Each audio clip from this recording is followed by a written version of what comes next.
clarification on whether she is or is not currently getting paid. Those two things. Okay, well, I was pretty clear that she is currently getting paid. I think she just wants another job because she's not happy with this job or something. I don't know. But, okay, all right, well, we'll take it up later.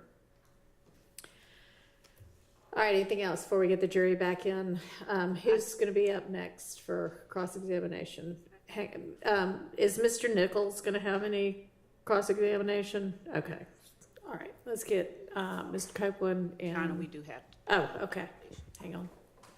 Your Honor, we, Mr. Shard over the lunch break, and we thank him, provided the exhibits that he's intending to potentially use. Okay.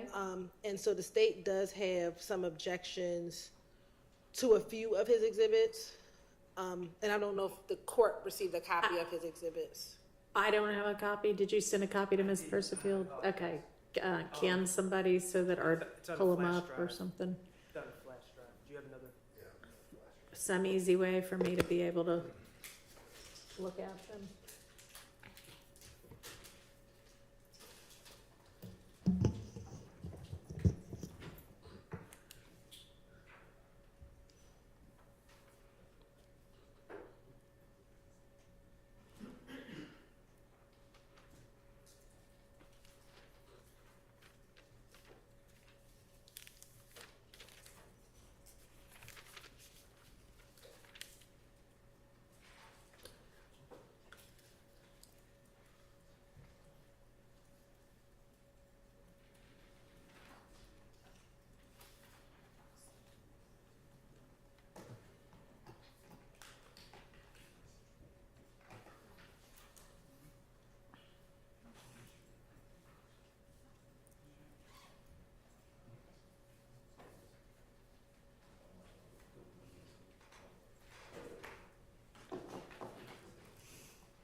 Are these like audios or videos or something, Miss Hilton?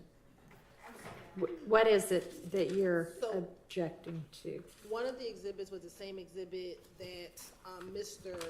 Steele attempted to exhibit, which was the Instagram post with the innocent man Instagram post, and so that was included. Now, I adopt all of Mr. Steele's arguments for admission, but based on the court's ruling, I was not intending on introducing it. The next two exhibits are, I think it's DS-27A, which is a warrant for a false report of a crime. Mr. Copeland was never convicted. Matter of fact, I think that case was actually dismissed. And so I'm not sure the relevancy of the warrant that... Is this a different warrant than he was presented with before? Yeah, this is different from the murder warrant, okay. yes. Your Honor, I can hand up to the court my copy. Okay. And there's two warrants, actually, one for false report of a crime and then one for false statements, both which were dismissed by the state. So, Your Honor, this warrant was from 2021. It was pending in the DA's office until earlier this year. It's been pending while this trial is going on. The DA's office, I believe it says January 18th of 2024, no prost, or they said declined to prosecute. I believe that's the third document. Yeah. I'll point out a couple things. First of all, the reason for the decline to prosecute is prosecutorial discretion, not a hole in the evidence. Also, that decline to prosecute says that this case can be, it says at this time, the state declines to prosecute, meaning it can be brought up in the future. And quite simply, Your Honor, the state cannot, it's clear under the law that pending cases against a witness are bias and motive. The state cannot evade the reality of pending cases by just simply dismissing cases against their witnesses before they testify. So this case was pending during this trial. I believe Mr. Copeland, I wasn't planning on introducing any evidence, but Mr. Copeland gave a interview to the Danza Project where he seems to be under the impression that the case is still pending as of that interview. So I don't even know if he's aware about the declination of prosecution. Okay. When was that interview? About Recently, like. Okay. between Recent. the last couple of months or, I think Couple of last weeks. few Okay. weeks. all right. That seems relevant. And then that's fine that it seems relevant. We just don't think he can go into the warrants. He can say was he arrested for false report of a crime and was the case declined, but I'm not sure if he intends to show him the warrants of his arrest. Was he arrested? He was arrested and then the case was dismissed.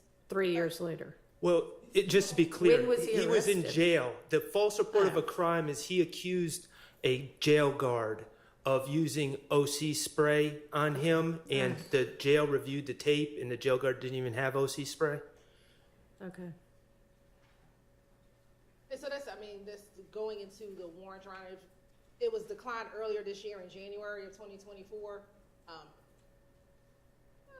Okay, well, you can ask him about all of it, and then if it becomes necessary to use those documents, you can use them. Yes, John. What else? That's it. Okay, all right, then I think we're ready to get Mr. Copeland and the jury in.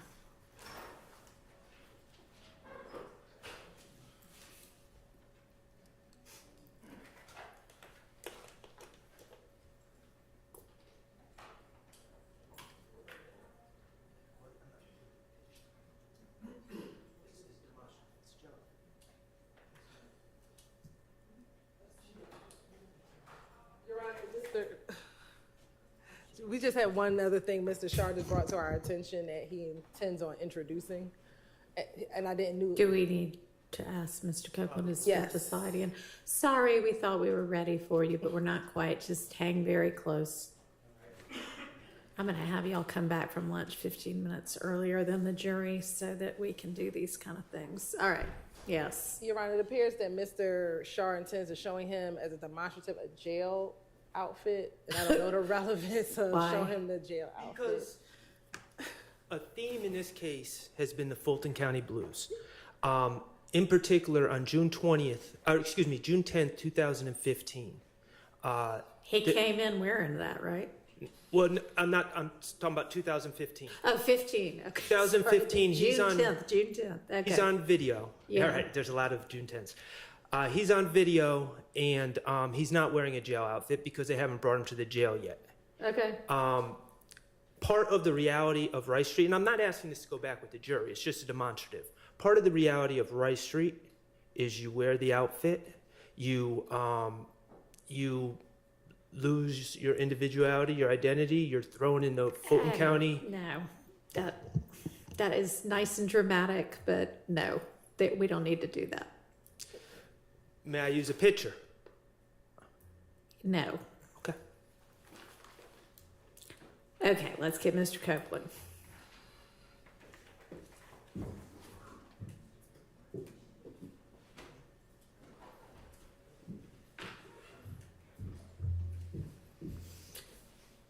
And the jury. All right, Mr. Copeland, come on, have a seat with us.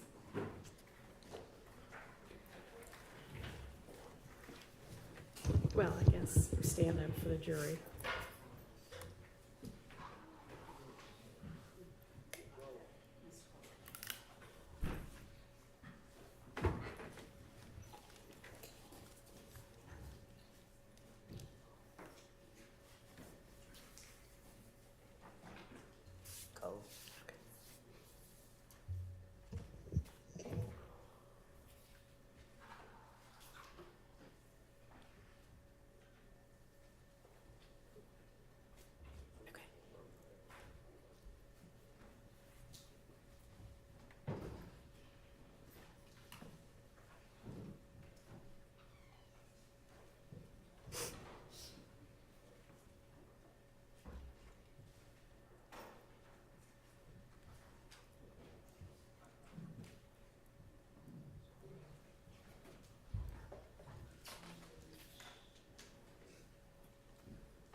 Thank you.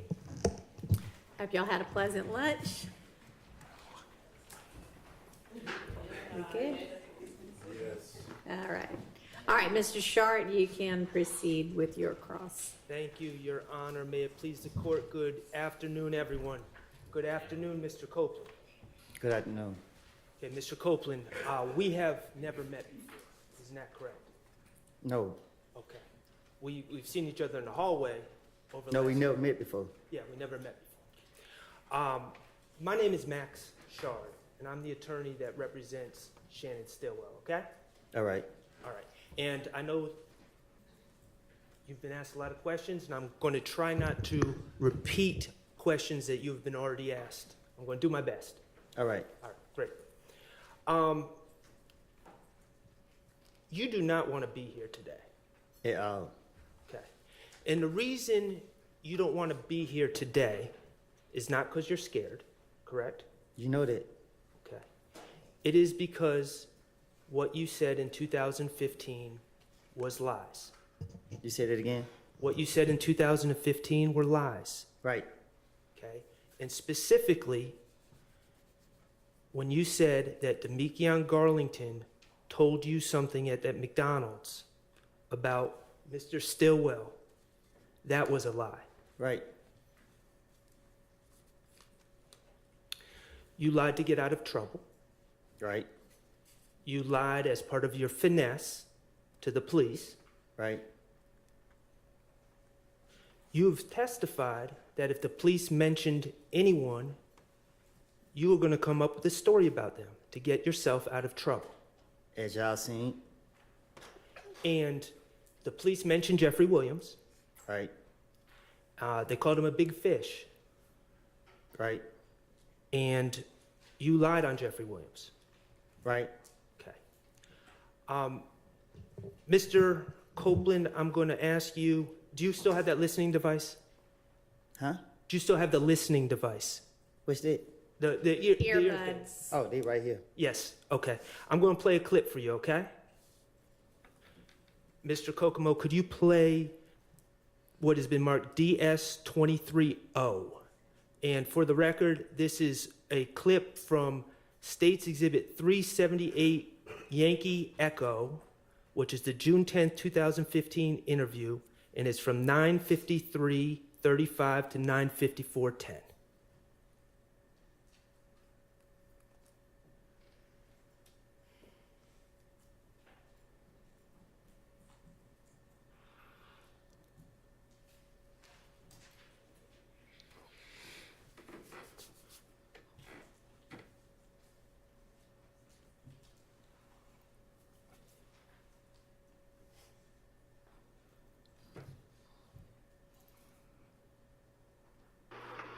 How long you been knowing Shannon? Long as through as hell? Okay. You've been knowing Shannon a good part of your teenage adult life, correct? Y'all. Mr. Copeland, is it not playing on your... It just popped up. Okay, could you start it all over again for Mr. Copeland?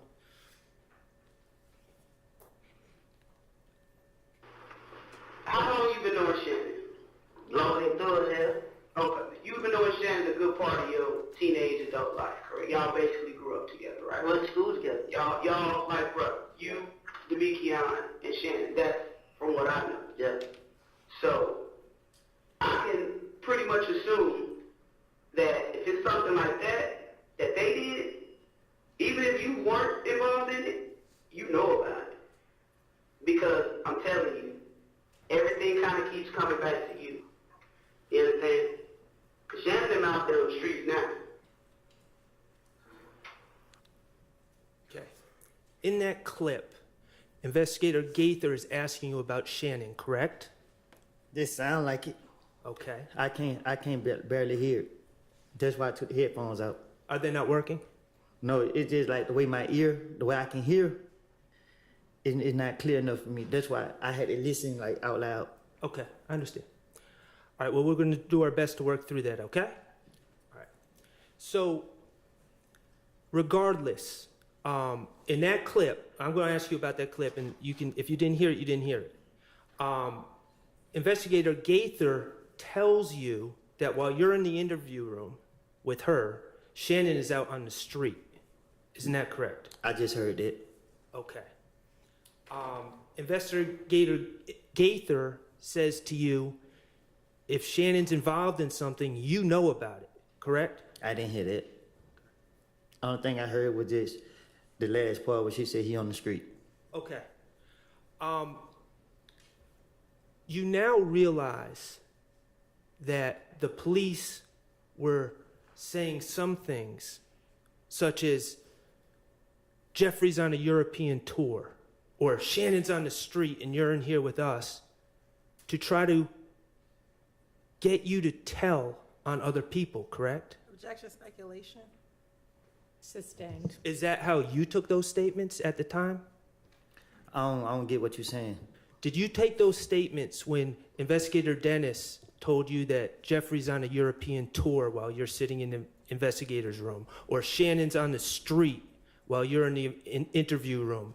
Did you take those statements as invitations to give information on other people? Yeah, that's what they were doing the whole time. He got these big houses and cars, and that's what I think that was Dennis kept saying that all the time. Okay. And these conversations and Investigator Gaither talking about Shannon then, that's not the only time law enforcement talked about Shannon in your interviews, is it?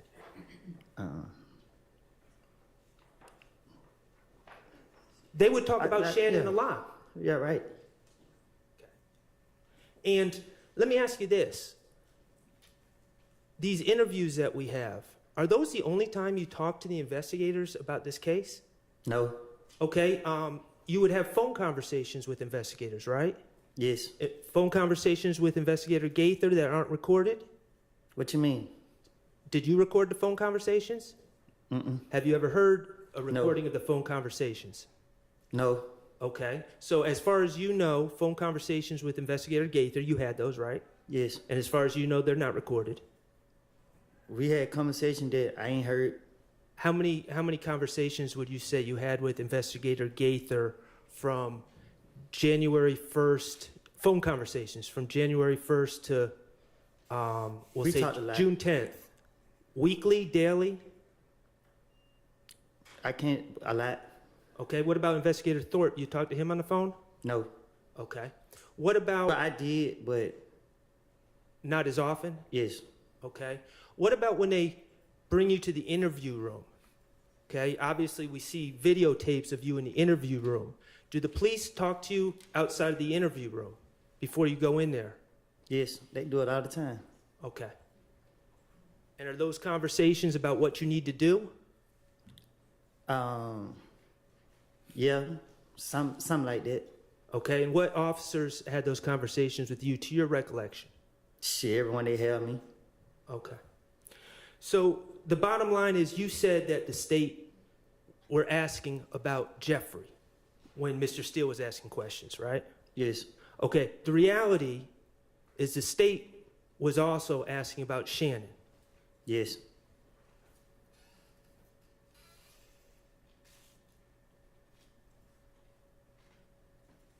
And the reality is you didn't only lie on Jeffrey, but you also lied on Shannon, Yes. and you also lied on Mr. Kendrick, correct? Yes.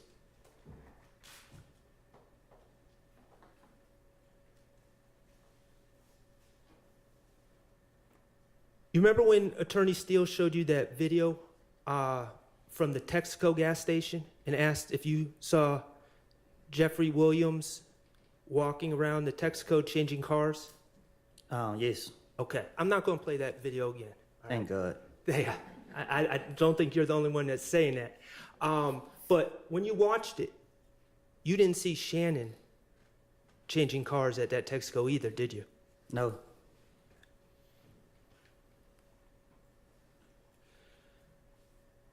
Regarding these lies you told in 2015, you have repeatedly told the state that they were lies, correct? I told everybody who listened to me. Okay. I want to ask you about, you mentioned it briefly with Mr. Steele. Remember that on June 10th of this year, we're talking about this year now. Remember when you were in the judge's chambers? I'm listening. Do you remember that? Yes. Okay. And just so we're clear, you didn't request to speak to the judge or the prosecutors, did you? I had no clue where I was going. Okay. And you had been in jail the weekend before, Yes. and guards brought you to the judge's chambers. Took me straight in there. Okay. And when you were brought to the chambers, Miss Hilton was there, correct? Yes. Okay.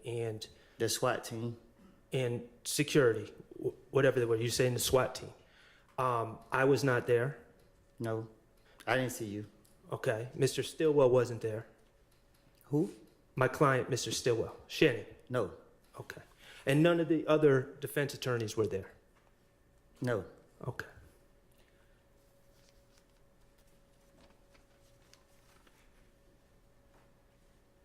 I want to ask you about some things that were said in that interview. Now, you're aware there was in that meeting on June 10th, okay? Now, you're aware that there's a transcript, correct? I heard. Okay. Have you seen the transcript? It was sent to me, but I didn't never look at it. If I ask you about things that were said in the meeting, would looking at a transcript help? I guess. Okay. Your Honor, Yes. may I approach with what's been marked as DS-33, which is the transcript from the Yeah. June 10th, 2020? Yeah, but I mean, ask him about it first.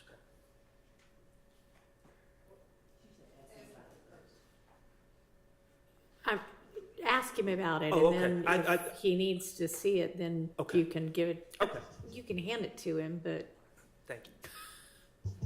Don't look at this unless you need to, okay? All right. there you go.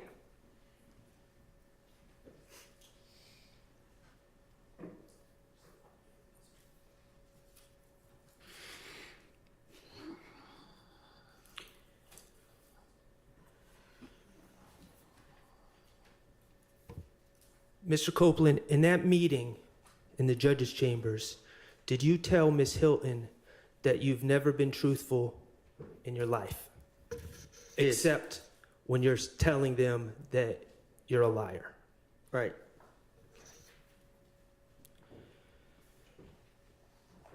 In that meeting, did you tell Miss Hilton that, I won't get the quote,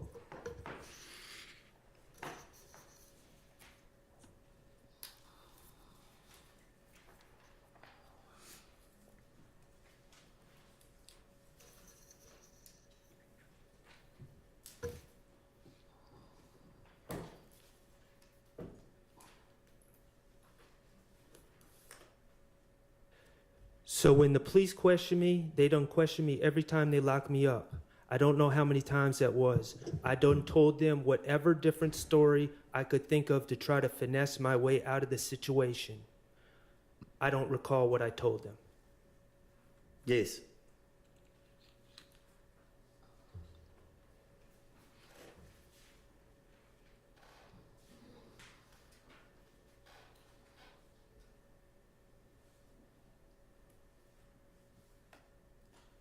Did Miss Hilton tell you when talking about lying?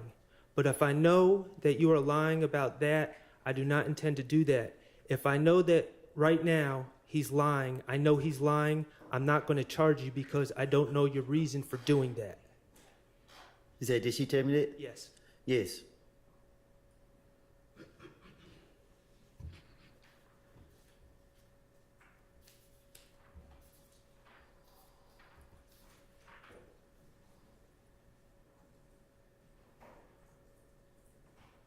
You were offered immunity by the state, correct? Well, not offered. I say that you didn't want immunity, but they gave you immunity. Yes, they forced it. Okay. To Miss Hilton, did you tell her, I did these crimes? Yes.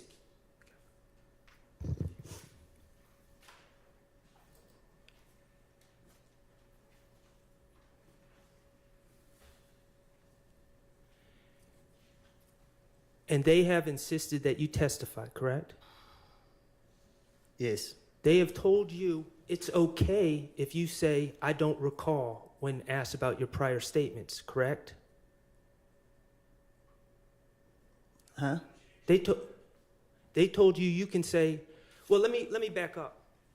In preparation, the state's met with you several times in June of 2024, right?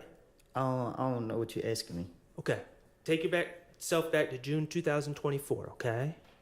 That was before, What year this here? This is 24, so a couple of months ago is what he means. a couple Okay. months ago, right? Before you testified at all. You remember the week before you testified? Mm-hmm. Okay. You remember when the state and Miss Hilton and maybe some other people started coming to find you in the community? Yes. Okay. You had a lawyer at the time, right? Yes. His name was John Melnick? Yes. Okay. Jonathan Melnick. To your understanding, did the state, when they were trying to find you in the community, did they reach out to your attorney or did they go behind your attorney to talk to you? Objection, Your Honor, relevance. So To your understanding? on the relevance, I mean, we've kind of been through all of this. Can I, Try a different question. was Mr. Melnick there for those meetings with Ms. Hilton in the community? No. They took you to the courthouse one day before you were to testify, correct? No. 2 days. 2 days before you were to testify. And was Mr. Melnick there for those meetings? No. And you told the state that what you said in 2015 was lies. I told Ms. Hilton.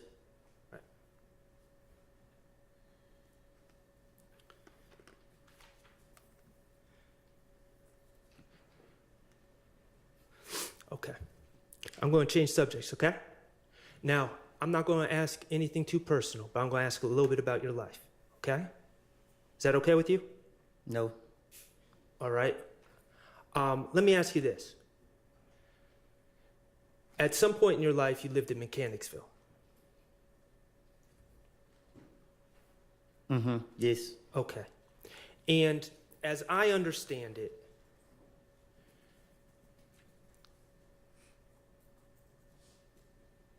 your life hasn't always been easy. My life ain't never been easy. Okay. Your life has never been easy. And there have been times where you have been in dangerous situations in your life. Is that fair to say? Yes. Okay. I want to ask you about some ways that you avoid dangerous situations. Okay. When you are approaching a stoplight, a red light, do you stop at the red lights? Objection, Your Honor, relevance. It's very relevant. I assume he's going to get to it. Do you stop at the red lights? Hell no.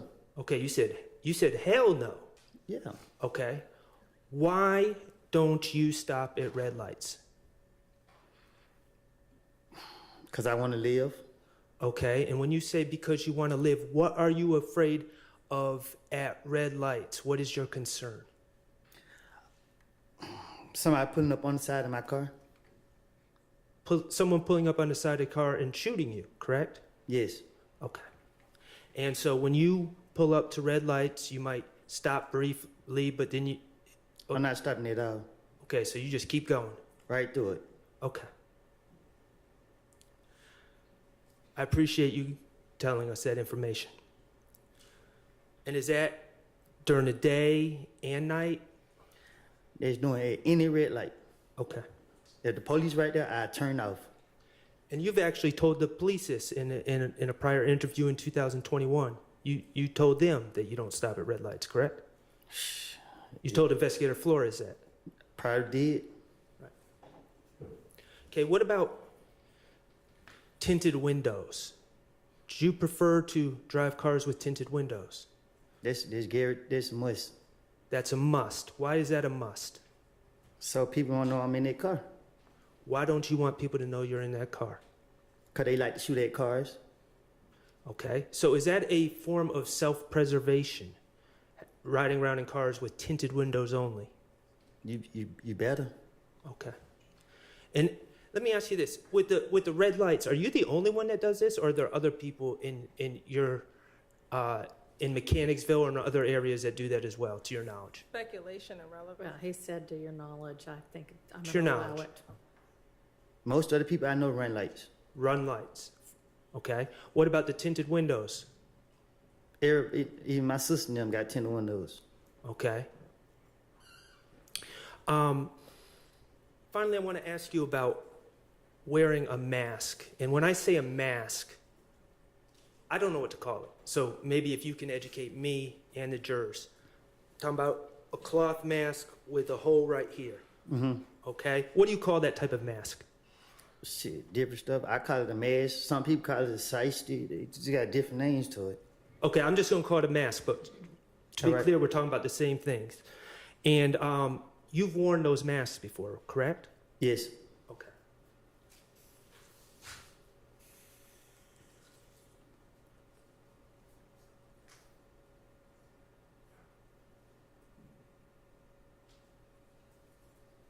Your Honor, may I approach? You may. Mr. Copeland, I am handing you what's been marked DS29A and DS29B. Okay, are those pictures of you? Look like it. Okay, and are those pictures of you? You're not doing anything illegal in those pictures, correct? No. Okay, I'm incorrect. correct, I'm not doing that illegal. right. You are wearing those masks I talk about in those pictures, correct? Right. Okay. Mr. Kokomo, could you publish 29A and They're not admitted yet. Oh, I'm sorry. Your Honor, I move to admit DS 29A and 29B.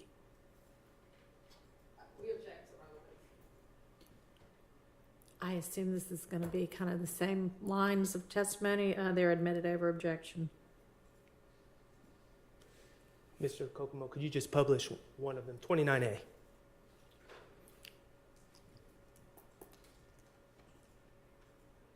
Okay. We're going to publish 29B.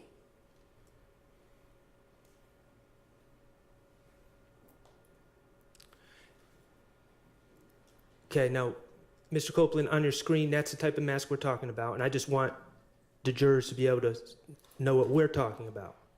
Okay. What are those masks made of? What you mean? Like what material? I ain't make it. Are they made of cloth? I don't know. Okay. Are you the only person to wear those masks? No, everybody wearing them. Everyone wears those masks. What year did you start notice everyone wearing those masks? When COVID came, About 2020? when COVID would cause us to wear the mask. Okay. And are they... Okay. It became more like a fashion thing.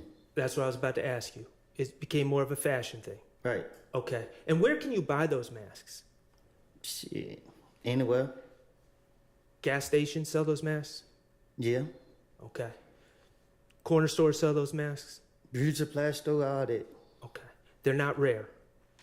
Huh? They're not rare. They're not weird. Rare. They're not Unusual. unusual. They're common. Right. Those masks are common. They come in all different colors, Yes. all different sizes. Yes. All right. Just because you're running a red light, does that mean you're committing a crime? Other than a driving infraction? It depends on, I guess. I don't know. Well, you do it to preserve yourself, correct? To avoid being shot. Right. Okay, avoiding being shot is not committing a crime, is it? You're just protecting yourself. Okay. When you're riding around in tinted windows. You ride around with tinted windows to the grocery store and other places you go about on your everyday life, correct? Right. And I say objection, Your Honor, at this point, I just don't know if this is a relevant line of questioning. I'm asking Well, because it's it relevant. is cumulative. Okay, well, I have one more question. Go ahead. When you're wearing that mask, you just wear that mask in your everyday life, when you're going to the store, when you're going to run errands, doing whatever, correct? Right. All right, thank you. Okay. Mr. Copeland, you said that Rice Street is the worst place in the world. Yes. You have said that you'd rather die than go to Rice Street. Yes. Okay. You talked about your stay in Rice Street in, I guess it would be February 21st of 2015, when they arrested you on that probation warrant, and you stayed there for several weeks, correct? Yes. Do you remember exactly how long you stayed there? Yes. How long? 3 weeks. 3 weeks, okay. So that would have been February 21st to the middle of March of 2015, Yes. okay? And in that, first of all, in Rice Street in general, there's dorms, right? Not where they put me at. Well, I'm just talking about in general right now. I'm going to get to where they put you at in a Yes. second. There's dorms, and then within the dorms, there's cells, Yes. okay? And the cells, how big are the cells? 18 and some ones, 16s and other ones. Talking about feet? You said cells? Yes. Like rooms? Yeah, how big are the rooms? Yeah. 18 rooms and some, 16 and some. The individual rooms are small, correct? Yes. Okay. And everything is made of either concrete or metal, correct? Yes. All right. Most of the time you have a cellmate. All the time. Okay. No privacy. Correct. Showers in common areas. Correct. Toilets. You don't get a special room to use the bathroom. Right. Okay. It's filthy. You talked about feces. All the time. When you on the ground, on the walls, things like that. Yes. Okay. Standing water in the showers. Who? Standing water. We call it nut juice. What do you call it? Nut juice. Okay. All right, Mr. Shart, let's get on. We're painting the picture. Let's get on with what you want to ask. Okay. The filth in Rice Street. To avoid that filth, you would be willing to tell lies, correct? Correct. All right. Let's talk about the danger of Rice Street.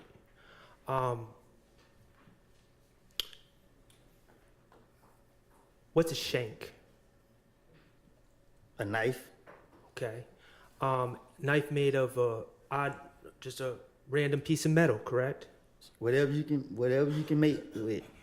Are, Whatever shank, you find. are shanks common in Rice Street?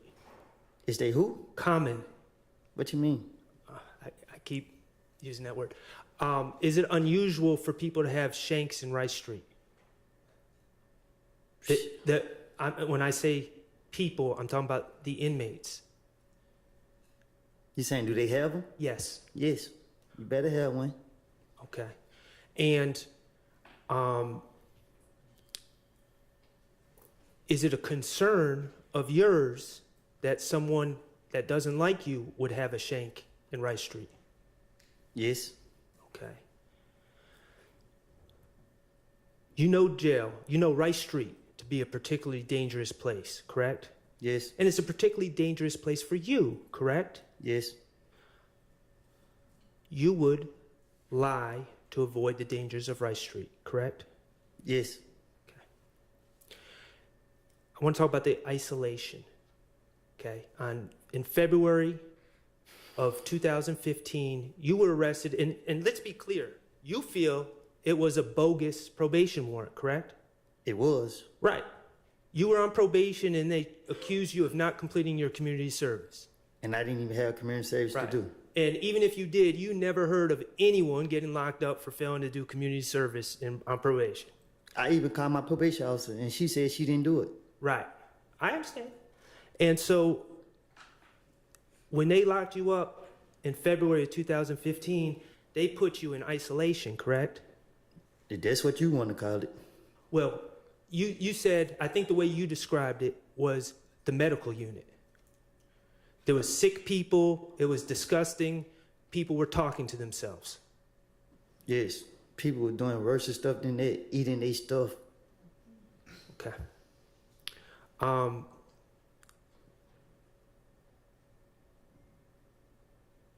You would lie to avoid going back to that place that took you and put you in February of 2015, correct? It's my now? No, I'm talking about on June 10th of 2015. You would have lied to avoid going right back to where they had you 3 months earlier. Right? Okay.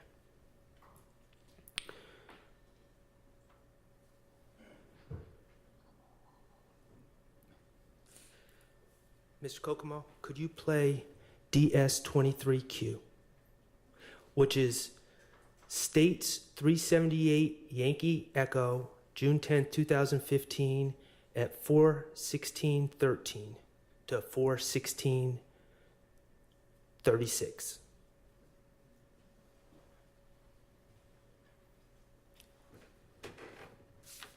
Do I need to listen to it?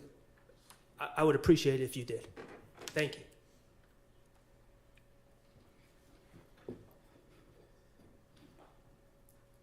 Man, I really be dead in jail anyway. I'm just saying. What I'm saying is, man, I do whatever it takes. Whatever, man. I hate jail. I promise you God, man. Because you can't, you want to be out. I was gonna take these niggas guns and bring to y'all myself. I would set them up myself. I would do whatever it takes. I will, man. I will. Ms. Copeland, that was you and Investigator Dennis on June 10th, 2015, correct? Yes. Okay. And you told Investigator Dennis that you'd rather be dead than be sent back to jail. Still will. Okay. And you said you will do anything to stay out of jail. That's what he said? And do anything includes lying on others, correct? Yes. All right. Mr. Copeland, we're going to change the subject a little bit. I want to talk to you about some of these statements you made to the police, okay? In 2015. All right. And let me just ask you, you know, you said I don't recall a lot when the police, when the Ms. Hilton asked you about things that you said in your statements in 2015, right? Yes. Okay, and that was 9 years ago? About? I guess. Okay. In these meetings that the DA's office or Ms. Hilton or whomever had with you in June of 2024, prior to you testifying, did anyone offer to play those statements to you to remind you of what you said? No. Did anyone give you a transcript of what you said in those statements so you could review them before testifying?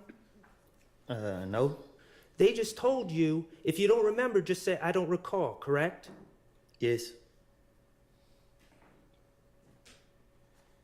The reality is they just wanted to play those statements. That's why they wanted you here today, correct? Objection, Your Honor, speculation. Sustained. Okay. Let's talk about January 11th, 2015, okay? That was in the early morning hours of January 11th, 2015, right? What? You met with Detective Thorpe. In Oh, the yes. early morning hours of January 11th, 2015. Okay. And you've stated you went to that meeting, you went voluntarily to clear your name, correct? Yes. Okay. And you met with Detective Thorpe at the police headquarters, correct? Yes. You knew Detective Thorpe to be the lead investigator on the Donovan Thomas case. That's what he told you. I can't remember. Okay. Certainly, he asked you questions about the Donovan Thomas case, correct? Yes. Okay. And let's just talk about the timing of this meeting.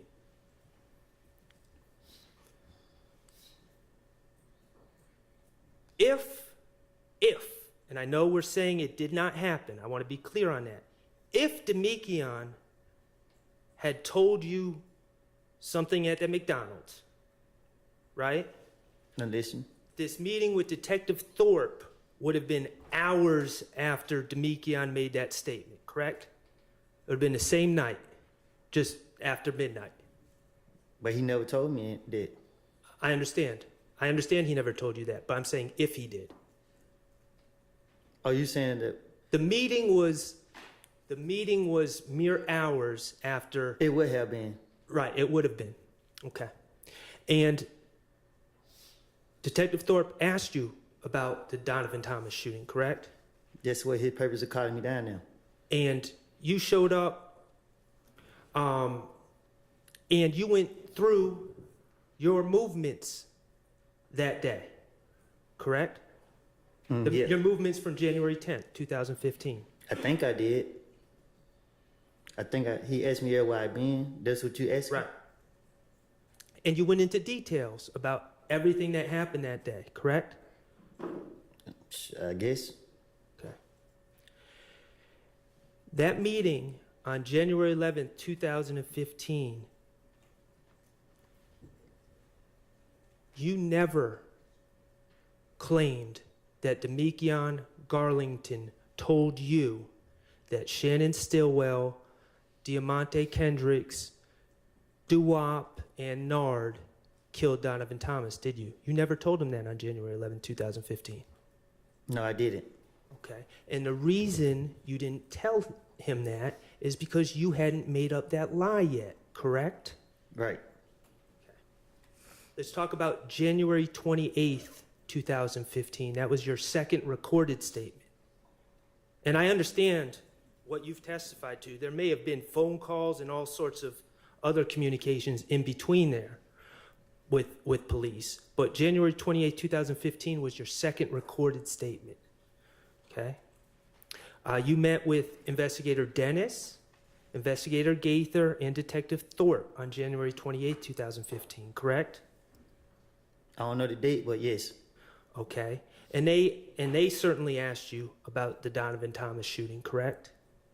I don't remember what they asked me. Okay, well, I'm going to play a clip, but you would agree that January 28th, 2015 would have been 18 days after, if Demekion Garlington had told you that information, it would have been 18 days later, this statement.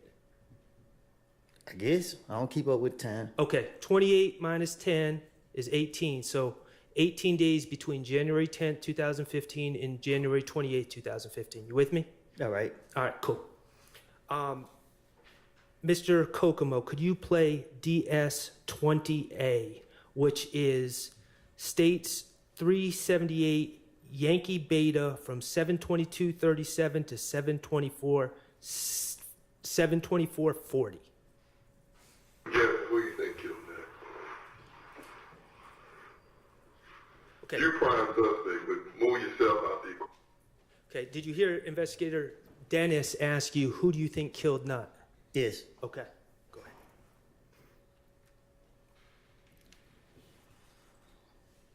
Who you think did it? I'll probably suspect. I'm just saying, like, word on the street is, you've been tried, convicted within the street. Now they said two of my other partners were locked up for it, but Who? they to my head and dog. But they ain't have anything to Who do was with it. that? Not locked up. Who was that? Clarence. I think that's your name. Light skin look like Macy. Oh, yeah. They saying they did. Head out though, ain't he? Yeah, head out. Yeah, head out. They saying they did. You know what I'm saying? They trying to make it seem What like. you think? Like, what do you think? What do you think happened? Okay, right there, you said to Investigator Dennis, when asked who you think killed Nut, you're saying They're saying, meaning the streets, right? Right. Streets are saying Head and Doc, who are two people you know. Right. Those are street names, Head and Doc. Right. Streets are saying they did it, but you don't believe that. Right. Okay. Like real shit. I think it got something to do with them. I think they did something. They got another beef somewhere else. Cause I been hearing stories like Nut's supposed to ran off on somebody with some. You know what I'm saying? But it When you said, I think it had something to do with them, you were referring to If Gang, correct? Yes. Okay. And I paused in the middle. I probably shouldn't have, but you started talking about the rumor was Nut ran off with something. That's what I said. Okay. And something would be narcotics. Yes. Okay. it's undercover. Right. I'm reason on him because I'm with Thug and Birdman. Right. And they come back to them. Right. So Nut's supposed to ran off on somebody with some, and Some jury. I don't know if they didn't say what it was. It's like he's supposed to ran off on them with something, and Rich Homie Corn supposed to give him $50,000 to meet a new plug. Like Rich Homie Corn told him this out his mouth. Yeah. Then Rich Homie Corn like he got $25,000 have tape killed. It's Take like from the picture you just showed me. nah, tell you who just got shot the other night. Oh, in the car over Yeah. there. Okay. He had 25. Okay. So you continued to say that the rumor was that Nut, or I should say Donovan Thomas, you said Nut, ran off on someone, and that something would have been narcotics. That's what I said. Right. Nowhere in that answer did you say, well, Demekion Garlington told me that Shannon and Mr. Kendricks and Doo-Wop and Nard killed Nut. I did say that. You didn't say that on January 28th. I didn't say that. Correct. I'm going to ask you to listen to what's been marked as DS20B, which is that same interview from 7:50:56 to 7:52:50.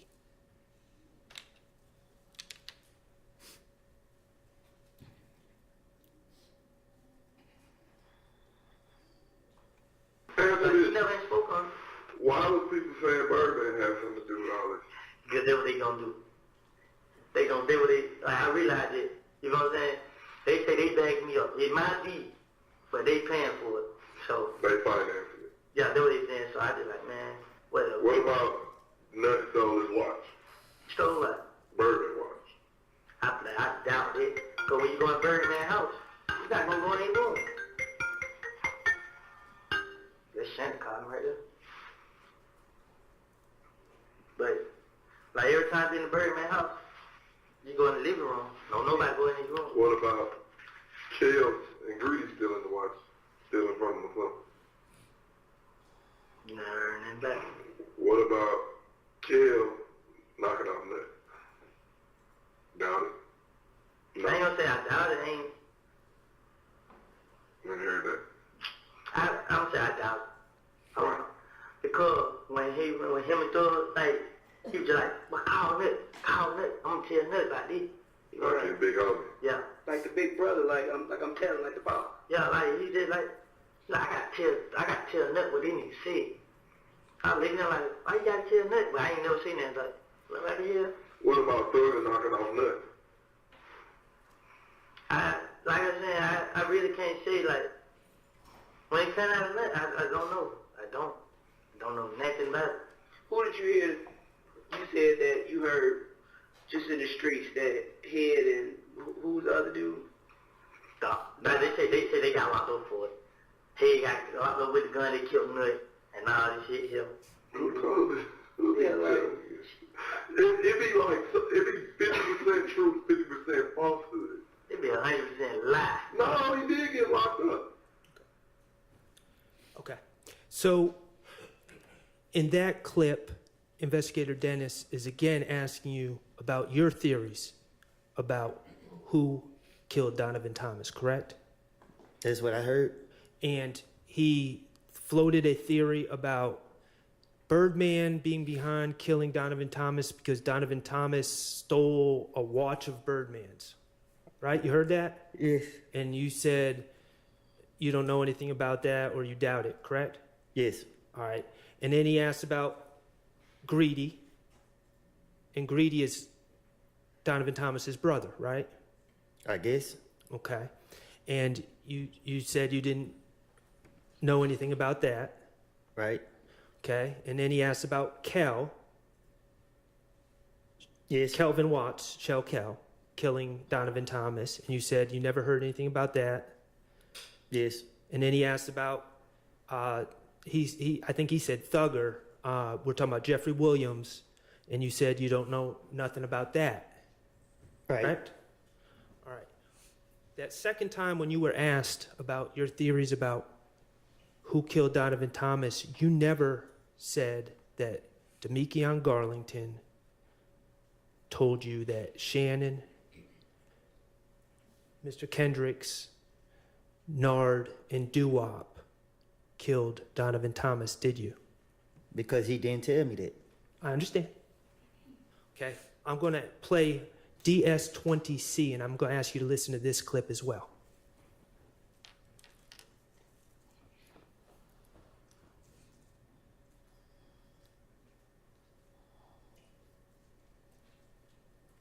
My girl, she get a lot of information from her friends. She got a lot of friends, so they be around me. Lucina was talking in the studio, and it was a girl in there. They missed one of them, and she my girlfriend. And she said that they nobody didn't do that. Nothing. You know what I'm saying? They was all like Kill and K robbed somebody. You know what I'm saying? Kill and who? K. Who's K? I sent you a picture of that to them. I think I sent it to the other picture. They had a chop on in the picture. Oh, yeah. And the gym was in the car. Yeah, them two robbed somebody, and they supposed to came back. This was they talk about in the studio. You know what I'm saying? They just put my name on it. They called me up. Make it seem like they ain't got beef in the streets, whatever. Yeah. And then they like, she be like, they know we ain't do it. You know what I'm saying? But they gonna keep playing on him. And she be like,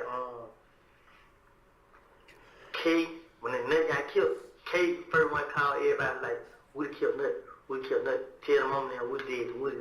He the first one started my name. And they like, Kill went along with it. So they had Jerry Ross, somebody, then they did. Like, Nut died, then they started. That same day?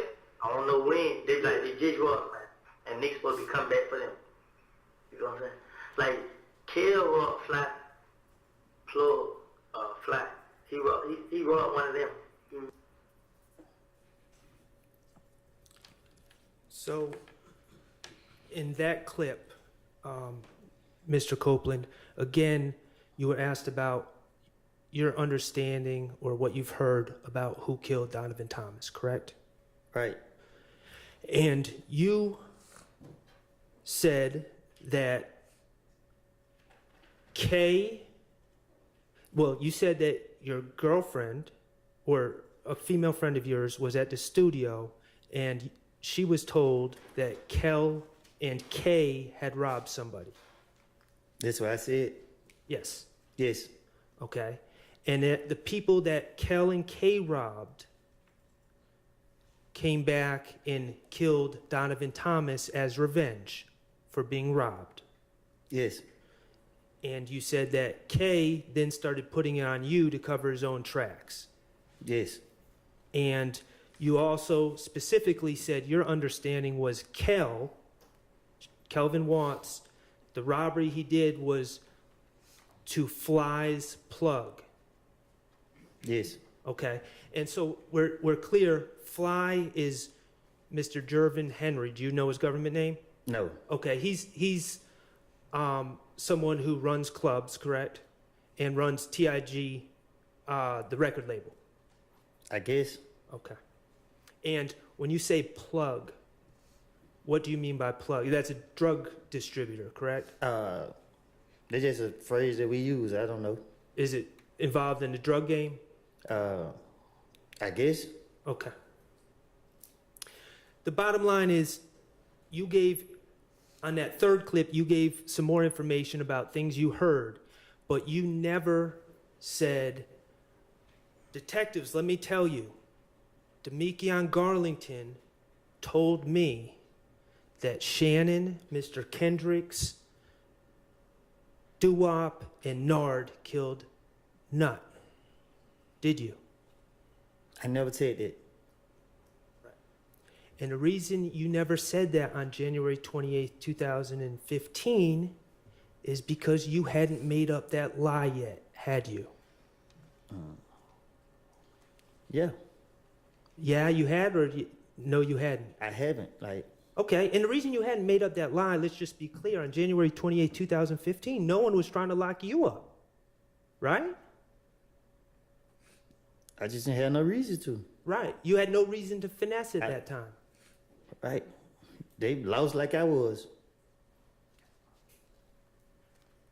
I want to ask you about February 20th, 2015. On that date, you met with investigator Curry, correct? And let me just, I think his name is Curry, it might be Kerr, but it was the investigator about those people shooting at you while you were holding your baby. You remember that? Yes. And you remember that investigator? I remember, I didn't know no name, but yeah. Okay.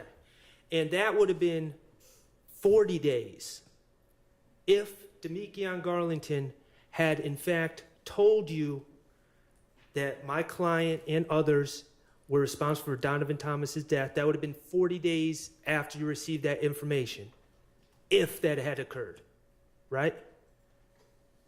I don't get it. Okay. It would have been a little bit over a month. February 20th, 2015 is a little bit over a month from January 10th, 2015, correct? Gotcha. Yes. Okay. And you were asked in that interview about the Donovan Thomas situation, right? Yes. Okay. I don't remember. I don't know. All I right. can't. Well, you didn't say anything about Demekion Garlington telling you that Shannon and Mr. Kendricks and Doo-Wop and Nard had killed Donovan Thomas in that interview, did you? No. And the reason is because you hadn't made up the lie yet, right? Right. February 21st, Detective Gaither and Detective Thorpe had you in there. And they were arresting you for that bogus probation warrant, right? Yes.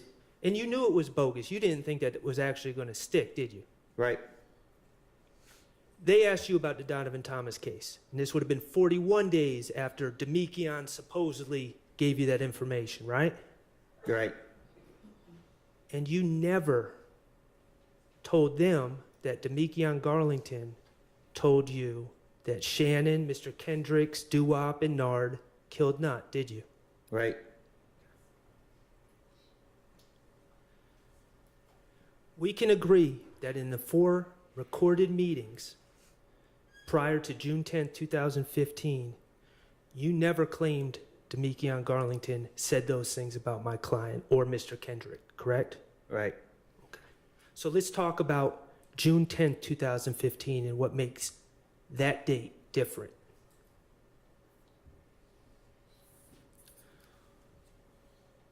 On June 10th, 2015, okay, we're going to that interview. You with me?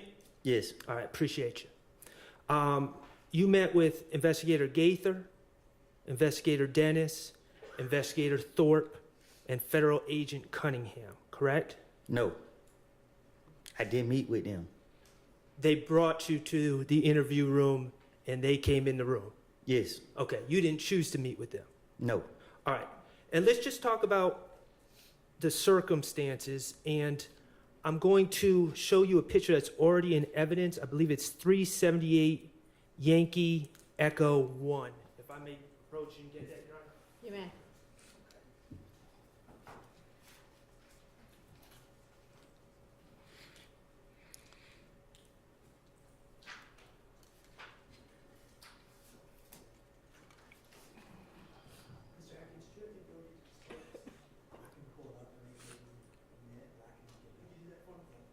Shaq, you don't have it.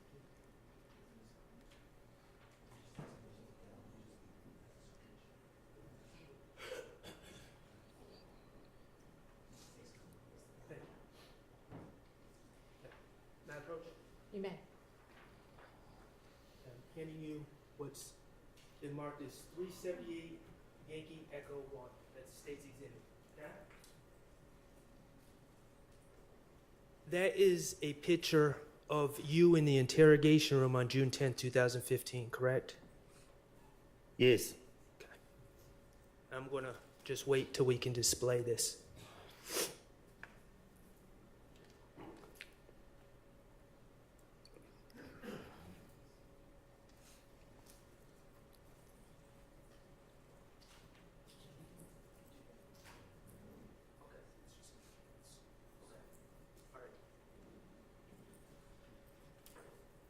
Can you display it? Oh, actually, don't.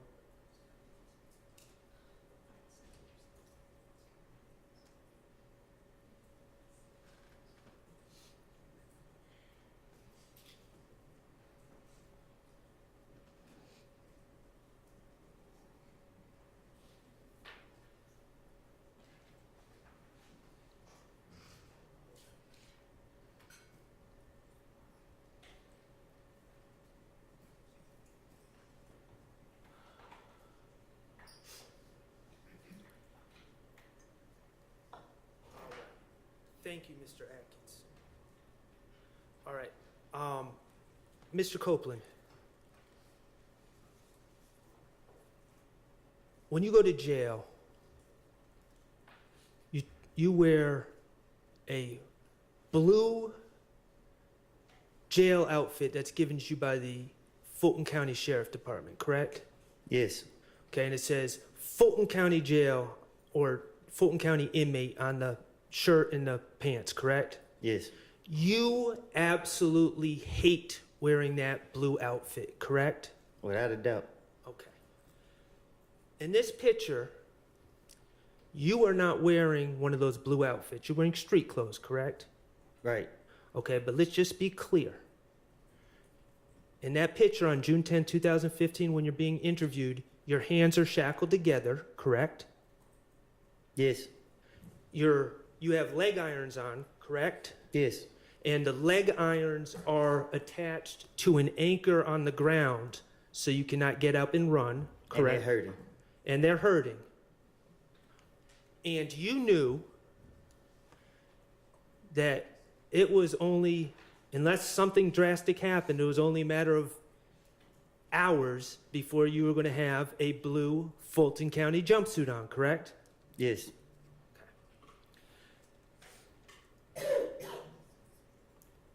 The circumstances of you being brought to that interview room on June 10th, 2015, were federal agents kicked down Miss Quarterman's door that day, correct?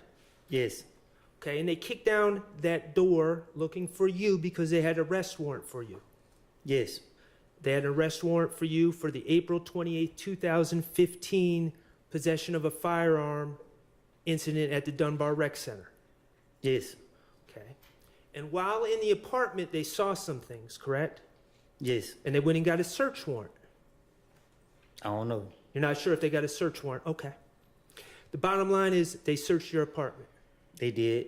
Okay, and they found a Smith & Wesson handgun in the kitchen of that apartment, correct? They found a gun. I don't know what kind. Okay. Was it a handgun? I never saw it. Okay. They also found a stolen laptop computer in your apartment, correct? That's what they said. All right. They also searched Deshaun's car, correct? No. Well, didn't they find stolen IDs and other stolen property? That was a rental car from Okay. her mama rented. Okay. Okay, thank you for that clarification. They found a stolen IDs and other property in a rental car that was associated with you, correct? That you had been driving. Yes. And also on June 10th, 2015, your daughter's birthday was coming up. 7 days. 7 days from that date. Yes. And you had plans to have a big celebration for her birthday. Yes. Even though you didn't have a blue jumpsuit on, during the interview, Investigator Gaither informed you that you were under arrest for various charges, correct? Yes. And you were under investigation for various other charges. Yes. Okay. She told you that you were being charged with possession of a firearm by a convicted felon for the gun at the Dunbar Rec Center. Yes. She told you that you were being charged with reckless conduct for leaving the gun on the bleachers at the Dunbar Rec Center. Yes. She told you that you were being charged with gang charges for possessing a gun at the Dunbar Rec Center. Yes. And you knew that you knew that you weren't getting a bond for the gang charges at Right. first appearance. Right. You were going to have to sit for a while because of those gang charges, Yes. unless something drastic happened. Yes. You were also told that they were that they were investigating the stolen MacBook computer found in your apartment. Yes. You were told that they were investigating the stolen IDs and other property that was found in the rental car. Yes. And Investigator Gaither told you that she knew that that stolen property found in the rental car was taken during a series of auto breakings in the area, correct? Yes. You also had a Henry County bench warrant. Yes. I believe you had another bench warrant out of the city of Atlanta involving a four-wheeler. You don't remember that? Yeah, I don't remember. Okay, that's fair. And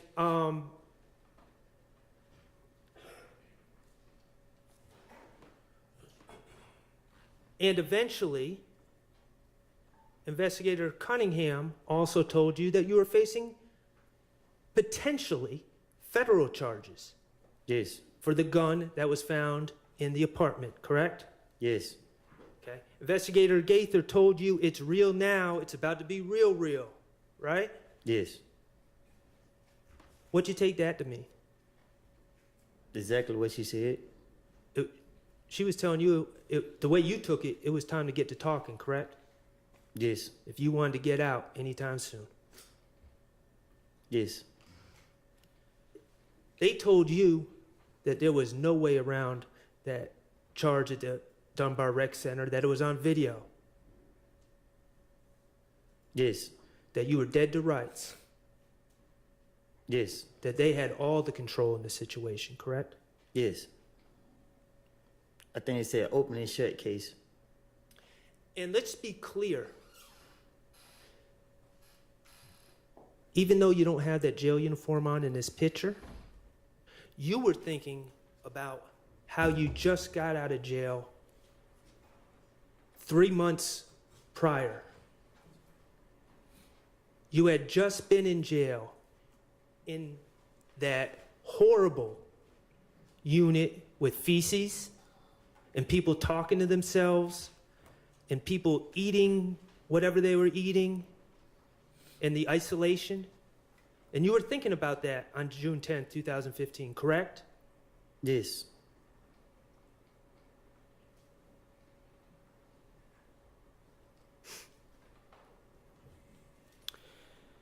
Could you play, Mr. Kokomo, could you play what's been marked DS23B, and this is from States 378 Yankee Echo 94048 to 94229. Okay, what you're here for is your warrants from Dunbar Center.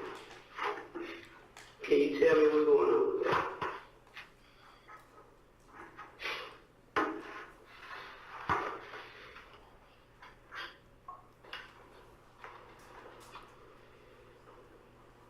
Can you tell me what's going on with that? With that weapon? How'd you get it? Number one. Because I got a version of how you got it, but I want to hear from you. How'd you get that gun? How did you get it? I got it. Because you had it. We got the video, bro.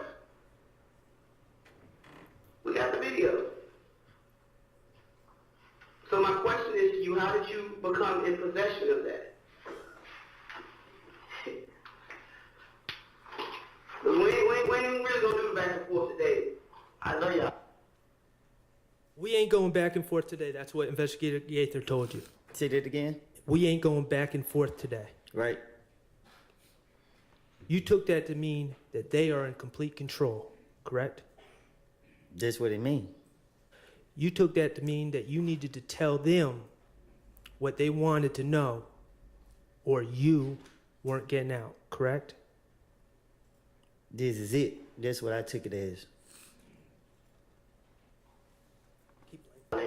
You are, because I should have said in place, this is an opportunity for you to help you. And I'm asking you, how did you? Okay. You just heard Investigator Gaither say, this is your opportunity for you to help you. Heard that? Yes. You took that to mean that this is your chance to give the state or give the police what they want to help your situation. Nah, this is game time. It's time for me to finesse my way. Okay. And do you remember when Attorney Steele played that video, I guess it was yesterday, with Agent Cunningham talking about the federal charges? Okay, I'm not going to play that video again. Thank you. But I am going to talk to you about a few things that were said. What you asked, I got charges with the feds, and Agent Cunningham said, it's up to you. It's totally up to you. Do you remember that? Yes. Okay. The police are telling you that you can talk your way out of this situation if you work with them, correct? Yes.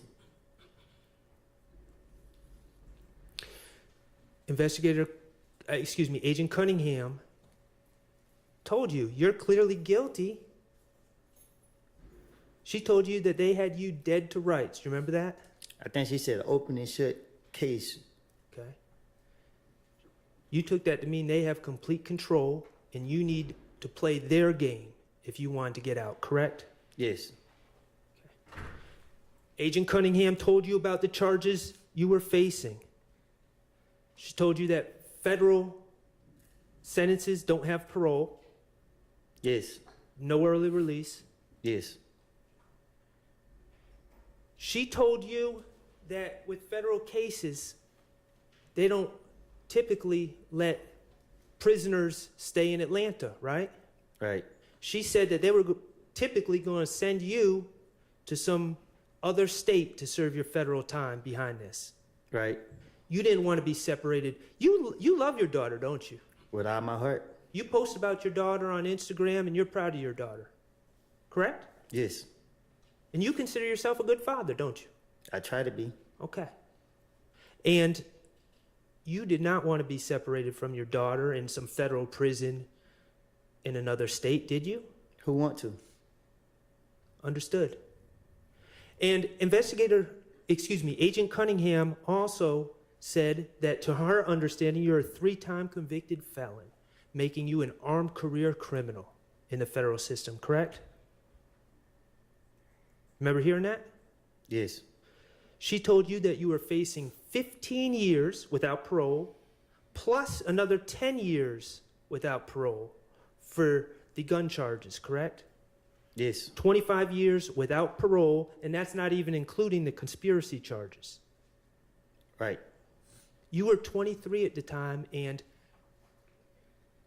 Agent Cunningham told you, if you don't play ball, you're going to be locked up in a federal prison in another state until you are 48 years old. Isn't that correct? Yes. Wasn't that said to you Yes. on June 10th, 2015? In the interrogation room. Miss Agent Cunningham also said that all this is up to you. It's totally up to you, right? Yes. She told you that she reports to the U.S. attorney, and she can tell the U.S. attorney what you did to help yourself out. I think we all heard what she said to me. Okay? Well, what did you take that to mean? That I need to help myself out. Okay? Does that include lying on others? That means that this is my chance to get myself out of this situation. It was time to finesse? Yeah.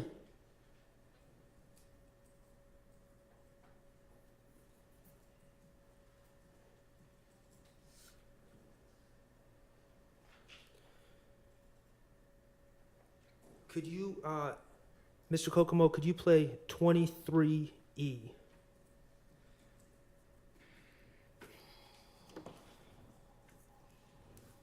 And for the record, Your Honor, DS-23E is States Exhibit 378 Yankee Echo, 1031 to 103250.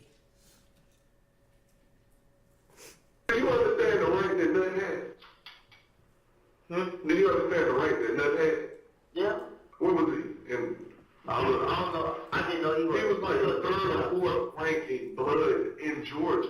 But what I'm saying is, bro, they were between Thug and Nutty. You didn't let me finish though. When you go to prison, your name is on there, regardless of if you did or if you didn't. Thug ain't in jail. Thug ain't in jail. Thug on the European tour or whatever the fuck. You. Did you just hear Investigator Dennis pointing out while you're in the interrogation room, Thug, Mr. Jeffrey Williams, is on a European tour? I couldn't understand nothing that was said. Okay. Did Investigator Dennis bring up the European tour that Jeffrey Williams on? Is that something you brought up, or Investigator Dennis, to your recollection? I guess he did. Okay. Can you keep playing?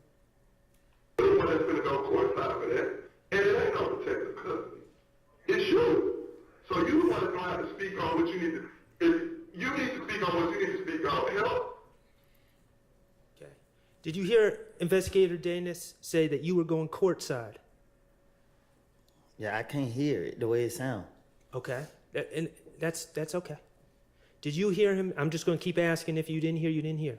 Did you hear him saying that there's no protective custody? I don't know what he said. Okay. I can't say I can't. Did you hear him say, you need to speak on what you need to speak on, right after bringing up Jeffrey Williams and the European tour? Y'all ears work better than mine, so you heard what he said. Okay. I can't say. Okay. I'm going to play another portion of the clip. I'm going to ask you to listen, but I understand if you can't hear it, you can't hear it. Just continue to play. Yourself. That's what you gotta think about But yourself. even though I'm still going to jail. Period. You going to jail. But you can determine how long you want to stand. But guess what? Did you hear Investigator Gaither tell you you're going to jail, I heard that. but you get to determine how long? Nah, I can't hear it again. Yes. What you gotta think about But even yourself. though I'm still going to jail. Period. You going to jail. But you can determine how long you want to stand. But guess what? What did you take that to mean when Investigator Gaither says you're going to jail, but you get to determine how long? She gave me hope. And what would you have to do to determine? You wanted to not be in jail at all, but certainly not long, correct? Right.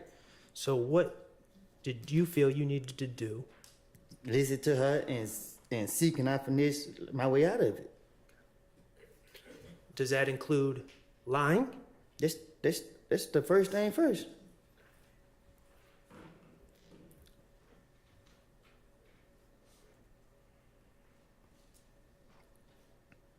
Okay,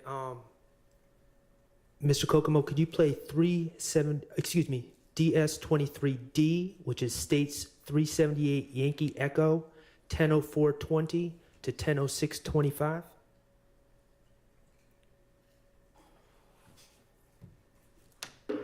I ain't had no parts like the shooting, none of these. I didn't have no part. I just ain't would do it for the fame. I mean, when they started doing this shit, everybody would call my name because they all, who did it? Then they put my name in these songs. It ain't even me. I mean, the way y'all look at me, y'all supposed to be that sending them like that. I mean, Pause it. I mean, they're fake.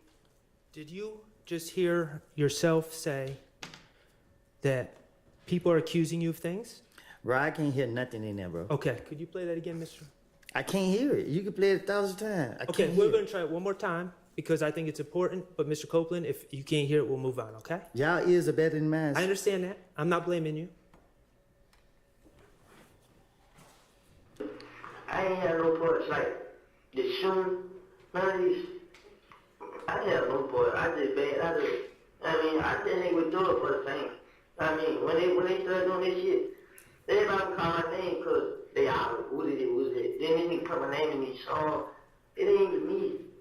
I mean, the way y'all look at me, y'all supposed to be there, sending them like this. I mean, Okay. Mr. Copeland, did you hear yourself say, I just hang out with Thug for the fame? No. Okay. Did you hear yourself say that people are saying that you're committing these crimes, certain crimes, but it's not you? I didn't hear him. I heard I said Shannon's name, but I don't know what I said with it. Did you hear, well, do you remember, regardless of what you heard, do you remember saying everything that people are blaming me for, they need to look at Shannon? I probably did. I can't Okay. hear what I said. Now that you have this immunity agreement from the state, you acknowledge that you were committing crimes back then, correct? What you mean? Well, you've acknowledged that, and we're going to get to it later, but you've acknowledged that you and Threat shut up Rich Homie Kwan's dad's barbershop, for instance. Right? You testified to that. All right. Okay. So when you said, I ain't doing nothing, when people are blaming me, they need to be looking at Shannon, that was not true. That was you trying to shift blame from yourself. That was you finessing. But I already said it. I understand that. But that's an example of you finessing, correct? And shifting the blame from you to Shannon, right? I said that to you, and I said that to them, and I'm saying it again. I have lied, and you're gonna keep sitting here asking me the same question. You just said a minute ago that you weren't gonna ask me the same question. Okay. All right. I'm gonna play something not that you said, but what other people said to you, okay? And I'm gonna ask you to listen, and if you can't hear, you can't hear, okay? All right.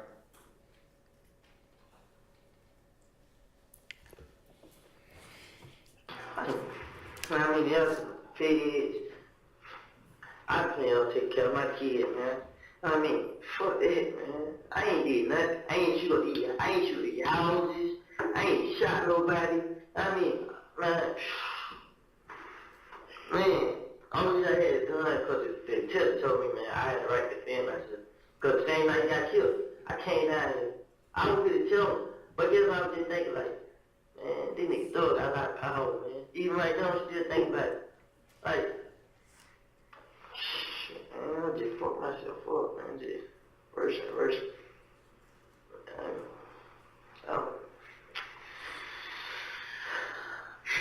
Yeah. I want to say, I don't know. I don't make that decision. I ain't have no fault to All I Keep going. I'm sorry. do is talk to the USA. The judge makes. Did you hear yourself ask Agent Cunningham if your case is going to the feds? Yes. Did you hear Agent Cunningham say, I don't know, I just talked to the AUSA? No. Okay. Keep playing. Decision on, what's going down there. I ain't have no fault, sir. I ain't. But you were, I don't know if you had no part of that. That's yet to be determined. But you had every part of the gun that was found today. No, you keep saying the gun that was found today. I didn't have that gun. Though like she said, y'all my fingerprints. My fingerprint, I would come back on that gun. Do you know what actual and constructive possession is? Been around. Yeah, be around. But I didn't know what it was in there, though. Just like she said she didn't know, I didn't know. Man, Somebody knew. The baby didn't know. She a baby. Now, this is what I'm saying here. Me and her, we were there. But I wasn't there yesterday. But you were there this morning when they found it, sweetheart. You know how I got there this morning? You know how I didn't get there. But that's irrelevant. You were there. When they came and brought you up, it was there, you were there. That's all I need. That's on you. So what you need me to do?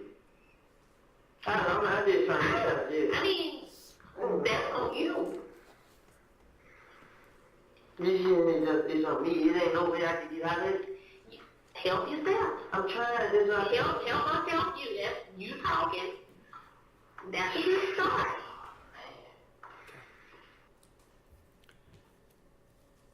Did you hear yourself, Mr. Copeland, ask Agent Cunningham, what do you need me to do? I'm just trying to get out of jail.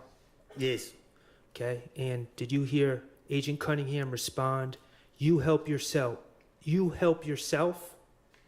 Yes. Help us help you? Yes. You're talking, that's a start? I said yes. Okay. Help us help you. Did you take that as it was time for you to finesse, to start telling stories on others, to get yourself out of the situation? Yes. I got one more clip I'm going to ask you to listen to, Mr. Copeland. And this is actually from February 21st, 2015. Ms. Kokomo, I'm going to ask you to publish what's already DS24A, which is already, it's a clip from States Exhibit 378 Yankee Delta from 433.33 to 436.11. And again, that's from the February 21st, 2015 interview with Investigator Gaither and Detective Thorpe, okay?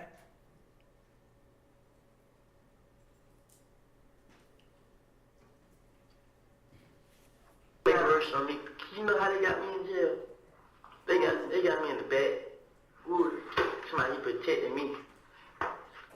If you feel like you need to protect me, why they get me out of jail? No, bro, it don't quite work that way. It's, understand. Now, you recognize that as Detective Thorpe's voice, correct? He's not on the video, he's off the camera, but you recognize that as his voice, correct? You play it again? Yep. Just back up 5 seconds. No, bro, it don't quite work that way. It's, understand. It is not Burger King. You're not going to have it your fucking way. I ain't trying to play my way. You remember Detective Thorpe telling you that? Yes. Okay. All right. Well, I'm going to ask you to listen to what he tells you. I just wanted to make sure we're on the same page with Detective Thorpe, okay?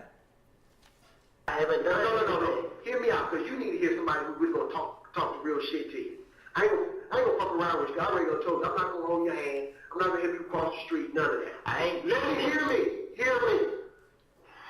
You locked up for probation violation. Whatever happened between you and the parole board and the probation unit, that's on y'all. That's on y'all.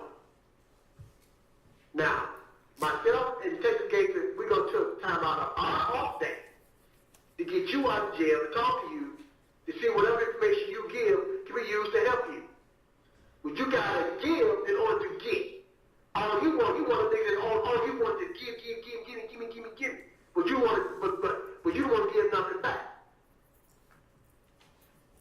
Here's the thing. I didn't ask Go, and I told you before, you and I, we're not going to do a 68. I'm not going to blow you and you owe me one. No, it don't work that way. You understand what I'm getting at? Because I don't fuck around with you no more. You want people to help you out, but then you step and stop at the certain line and say, well, you figure out the rest. I got the information. So, Mr. Copeland, that was on February 21st, 2015. You would agree that Detective Thorpe made these comments to you before you first lied and said that Mr. Garlington told you the information on Shannon and others, correct? Yes. Okay. And Investigator Thorpe said, I ain't gonna F around with you, right? Yes. You have to give in order to get. Yes. You want to say, give me, you don't give back. Yes. And of course, the give me was you getting out of trouble, getting out of jail, right? Right. Okay. You and we aren't going to do a 68. I'm not going to blow you and you owe me one. Right. You said that? Yes. Did you understand the message that he was getting across when he said that? Right. We are not going to no DA and say, you cut us a break and he ain't give us nothing. You heard him say that? Right.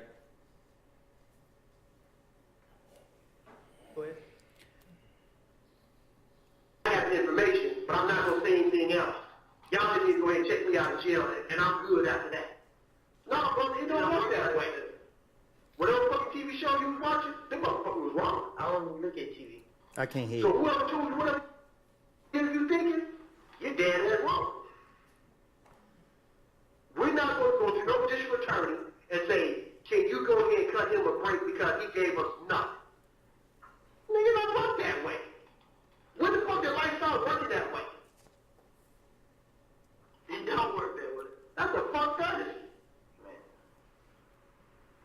You gotta give to give. And that's just being real. Now we. Did you hear Investigator Gaither back Detective Thorpe up and tell you you got to give to get, and that's just being real? Yeah, I just heard it. Okay.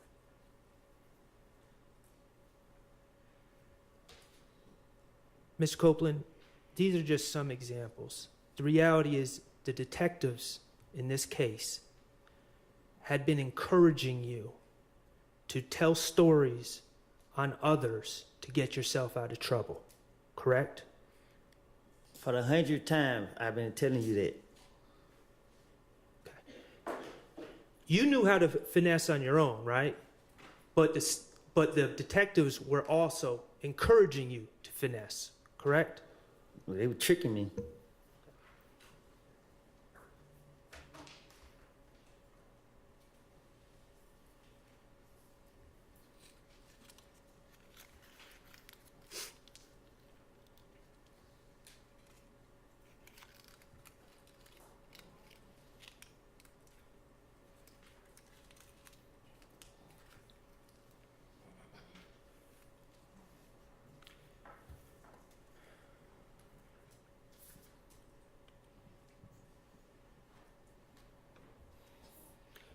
Okay.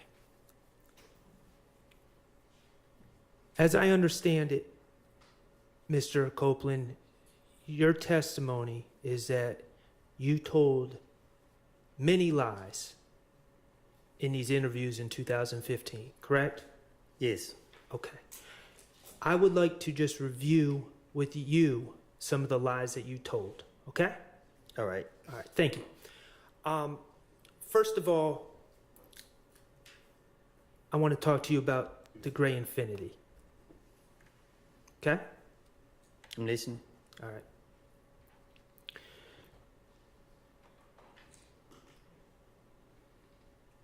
Through the questioning of the police, and I don't know, maybe through other information that you've been given, you're aware that there's a surveillance video of the shooting of Donovan Thomas, correct?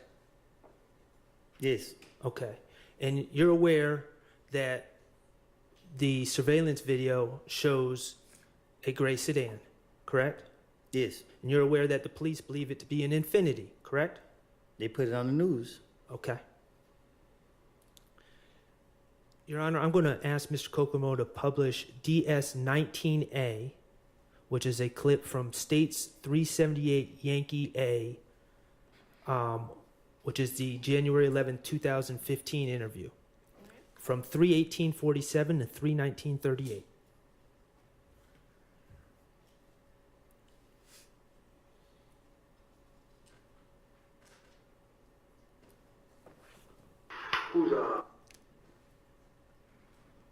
Who's Walter Lee Maddox? Who? Who's Walter Maddox? Huh? No Y'all- nickname? Did y'all ever rent a home in Infinity? Infinity. Y'all ever rent one of those cars before? Mm-mm.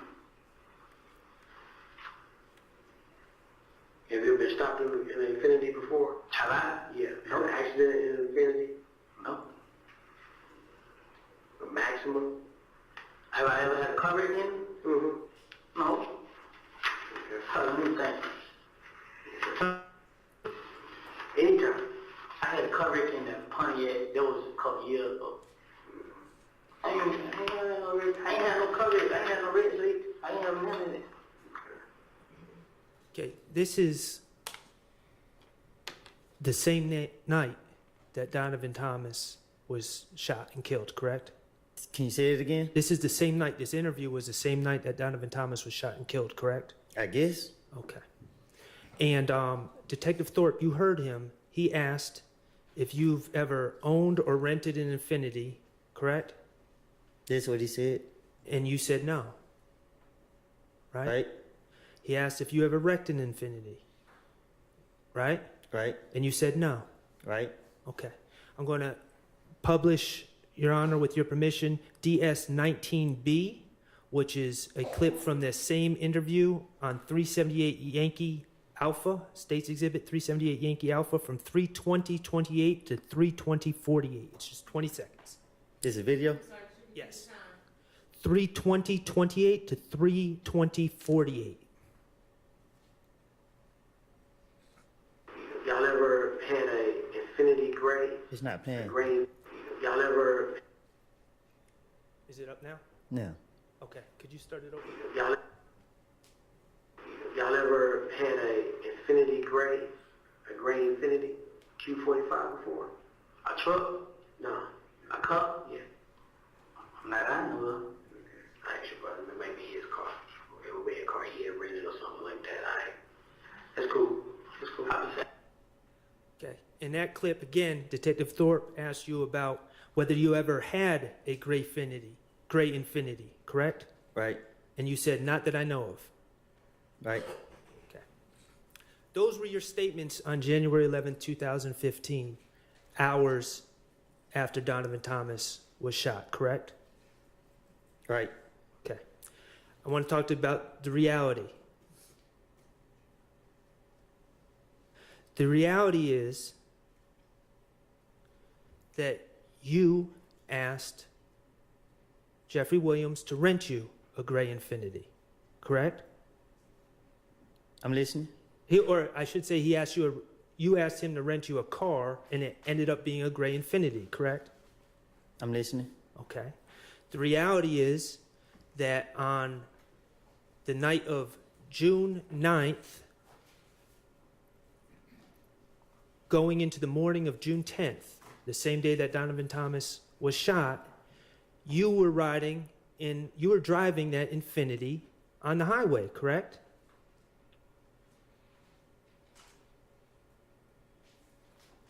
I don't know. I can't remember when I was driving it. We just saw your testimony from earlier in this trial. Yeah, where but you being specific about the time. I don't know. Okay. The reality is... I don't know when I written on the expressway. That's what I'm saying. Okay. Do you agree that it was... I'm not asking for a time. Do you agree that it was on the evening of January 9th? It was nighttime that you wrecked. It was correct? nighttime. You were speeding on the highway and you hit some cones. I lost control, yeah.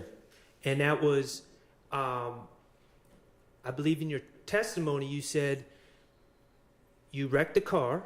And let me be clear, Quindarius Zachary, Lil D from Cleveland, you know who I'm talking about? Yes. Lil D from Cleveland was in that car, that Infinity, with you on the night you wrecked. Yes. Okay? And after wrecking the car, you guys reattached the bumper on the side of the highway, correct? How you know that? Is it true? I'm listening. Okay. And after you reattached the bumper, that's when you went and pulled up on threat Trevante Turner at a music studio somewhere around Northside Drive, I believe is what you said. Yes. Correct? And you gave that car that Infinity to Trevante Turner. Yes. Okay, and in your testimony, you said then you went home, fell asleep, and the next day you woke up, and that's when the Donovan Thomas shooting occurred. Correct? Yes. Okay, so I'm just working through this with you. I'm not trying to trick you. So based on your testimony, you were driving that car, that Infinity, on the evening of January 9th going into January 10th, correct? I guess. Of 2015 with Mr. Zachary. I guess. And you gave that Infinity to your good friend, threat in the early morning hours of January 10th, 2015, correct? I gave it to him at nighttime. It was dark. Okay. So you don't remember if it was before midnight or after midnight. Is that what you're saying? I don't keep up with the time. Okay, that's fine. The bottom line is you were specifically asked about that infinity or in infinity hours after Donovan Thomas was shot. And you denied ever being in possession of an infinity, correct? Say that again. When you were asked on January 11th, early in the morning, talking to Detective Thorpe, when Detective Thorpe, the lead investigator of the Donovan Thomas murder, asked you about possessing a gray infinity, you denied that you ever had one, correct? Right. Okay. Let's talk about the gun at the Dunbar Rec Center. Statements back in 2015, you repeatedly denied possession of that gun, didn't you? They put it on me. Okay. And your testimony actually here today is that you were just there playing basketball and they put it on you. That's what the video would show. Okay. You specifically said in your statements when you were trying to get out of jail, I ain't do nothing, right? Right. Okay. Apartment on June 10th, 2015, okay? And that's the day that the federal agents kicked into Yeah. Sean's door and locked you up. And that's also the same day that you made up the story and lied and said Demekion Garlington told you that Shannon and others were responsible for killing Donovan Thomas, right? Yes. Okay. Can you play DS23I for me, Mr. Kokomo? And that's States Exhibit 378 Yankee Echo. From June 10th, 2015, from 11:25:01 to 11:26:20. Like I said, You didn't say that. You said, I tell you did that shit. yeah. Okay. They want to know now? It's right. Need the answer is Lil Mike now. Pause. Can you play it again? Yes, we can. Like I said, You didn't say that. You said, I tell you did that shit. yeah. Okay. They want to know now? It's right. Need the answer is Lil Mike now. Bruh. Lil Mike quiz. In that clip, you're being asked about how those stolen items ended up in your apartment and your rental car, correct? Yes. And you're telling the investigators that you didn't do those auto breakings that resulted in those items being stolen, correct? Right. You're saying it was Little Mike and Quez from Etheridge? Yes. Okay. You ain't never heard of them? Mm-hmm. You ain't never heard of them? Mm-hmm. They want them. Whatever they call themselves out there. I'm pretty wait. You pull out the other day by 5 o'clock, you'll see all them standing out there. There's gonna be a lot of motherfuckers out there. How am I gonna know it's them? You. Well, Why you got it though? I don't know it. Why I got it? Yeah. Kind of trying to jewels off of them. what that mean? Make me some money off of them. What, sell somebody out there? You know? Nah, just like, I mean, No, just like, no, what's the fucking they make money off of them. How? How What's did the you jewel? get it? How did you get it? Shit, then I got it. When they bought the cup, Tay bought the cup back to me. Wait a minute. You let Tay borrow the Jeep. Yeah. Lil D, bro. No, No. you know what I'm about. You talking about Trevante. Yeah. You let Trevante use the car. Yeah, he's supposed to go to jail. You know what I'm saying? But when they pull that cup, I let it in the cup. Okay. There you're saying that you gave the car to Devante, who gave it to Lil Mike and Quez, correct? Yes. Okay, and you would agree that detectives Gaither and Dennis are telling you we've never even heard of Lil Mike and Quez, correct? Yes. Mr. Copeland, Lil Mike is not a real person, is he? No. That was the finesse. You invented a person out of thin air, correct? Yes. Quez is not a real person. You invented him out of thin air on the spot, correct? Yes. You invented those people to take the heat off of you and put it on fictional characters. I done told y'all that's what I do. That's your finesse, right? The reality is that that stolen merchandise was found in your apartment and in your rental car, and you invented fictional characters to take the heat off yourself, right? I know you're going to say, I told you that's what I do, I guess. but I got to ask the questions. You understand? Okay. Yes. Okay. October 27, 2021. Okay.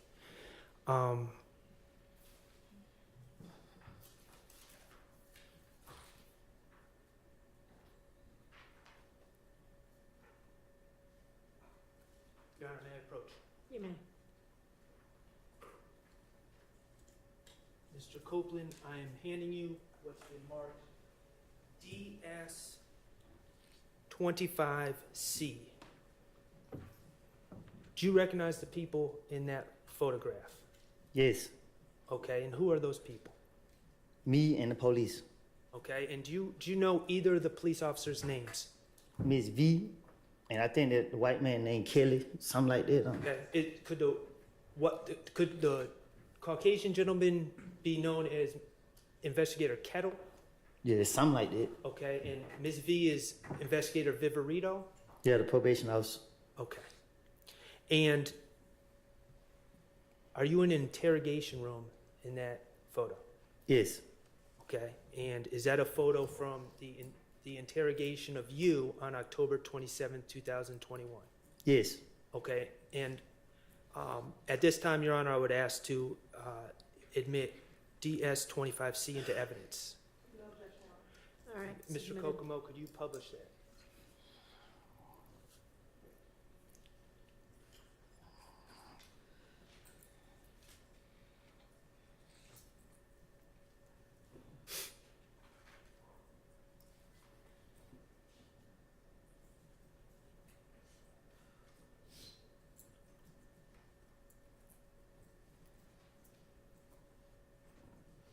Okay.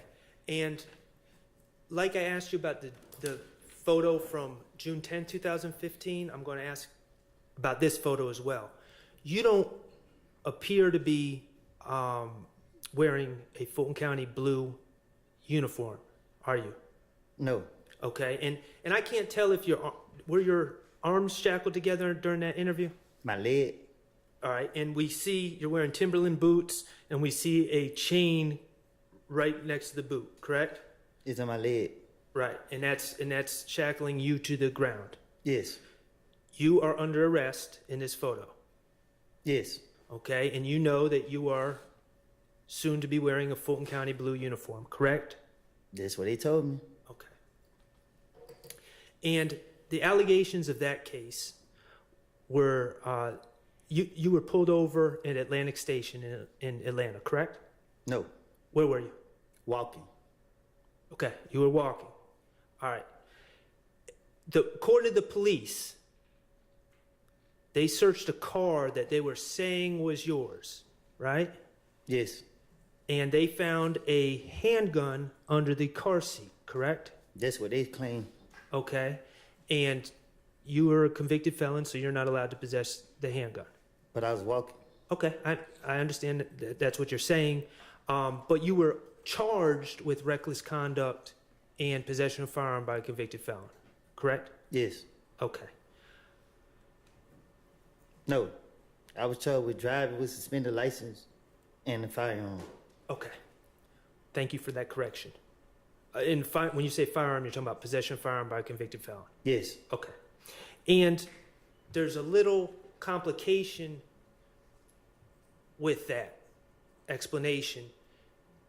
You were, in fact, searched after you were arrested, correct? I would tase and everything. Okay.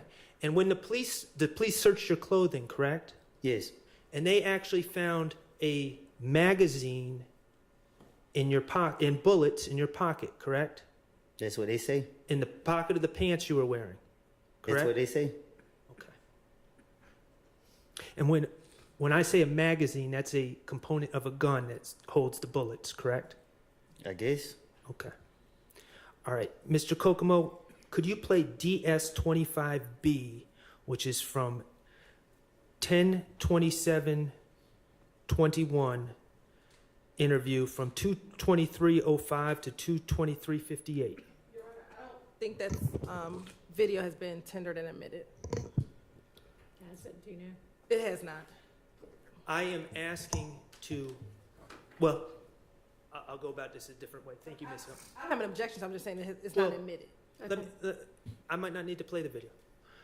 Mr. Copeland, do you remember in that interview you were asked about if that's not your gun in the car and if you were just walking, why do you have a magazine with bullets in your pocket? Correct? You remember them asking you that? Can I speak to my lawyer? Yes. Well, Yes, you can. Let's take a break anyway. We'll take about 15 minutes.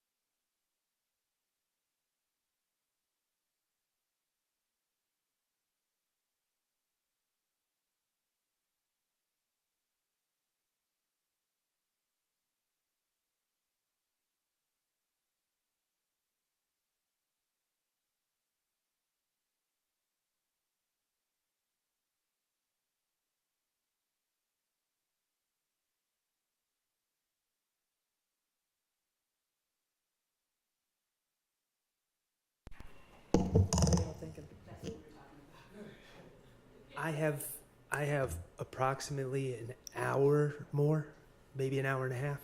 Okay. And Mr. Williams, were you gonna do any cross?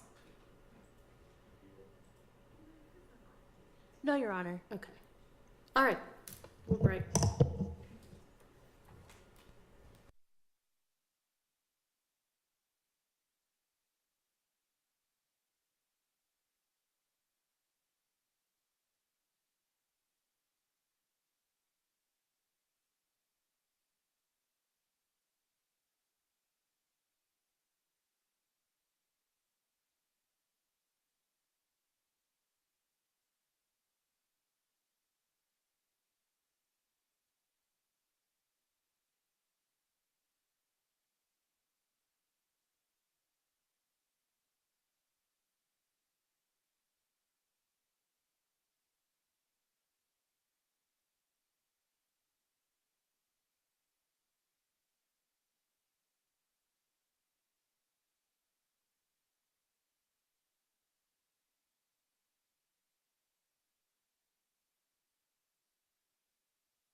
Mr. Short, you say you have maybe another hour or hour and a half. I think an hour and a half. Is Okay. probably more accurate. And then the state thinks redirect of, About an hour and a half, 2 hours. okay. So Mr. Copeland, I'm sure much to his chagrin, will be coming back on Tuesday of next week anyway. Here's the situation. We also need to deal with what we're gonna do about the juror. And I know y'all wanted some further information and maybe to even ask some questions. And it doesn't necessarily have to be done today, but it has to be done fairly quickly if the ultimate decision is gonna be something other than she stays here. So we can do one or the other this afternoon. We could either finish your cross or we could deal with the juror, but I don't think we can do both, which is fine. So I just was kind of maybe gonna ask you, do you have a preference? I would prefer to finish my cross. Okay, and I think that probably makes more sense anyway, but we're gonna need to then deal with the juror issue, Tuesday, I think is, we just can't leave that out there. You know, I'm sure she's wondering what the decision's gonna be.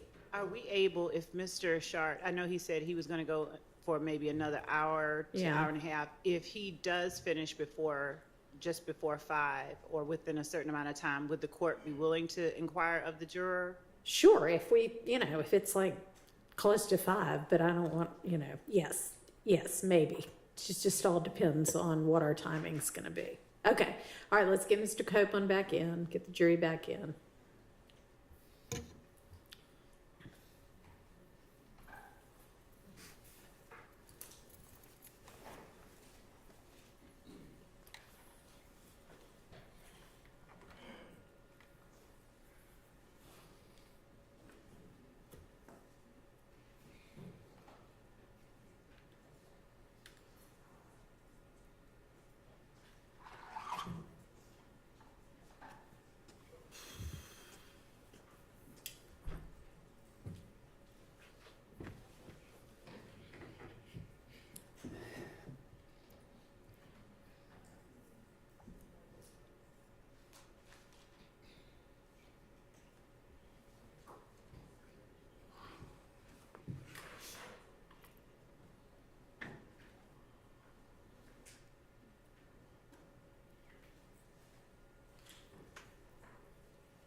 All right, thank you.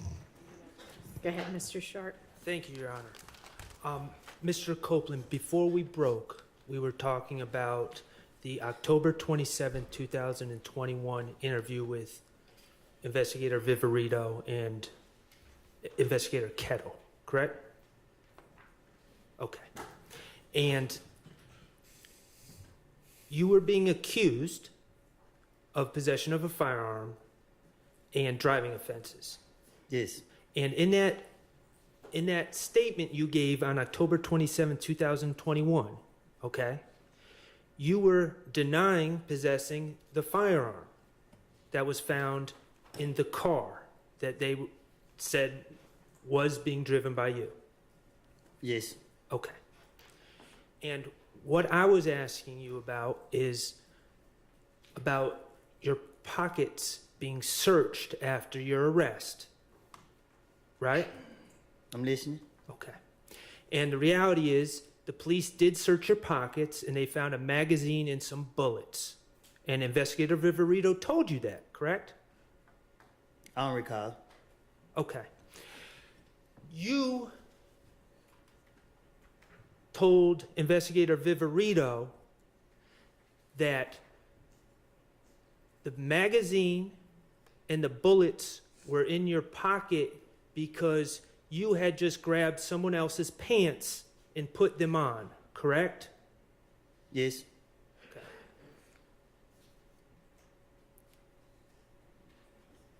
The reality, Mr.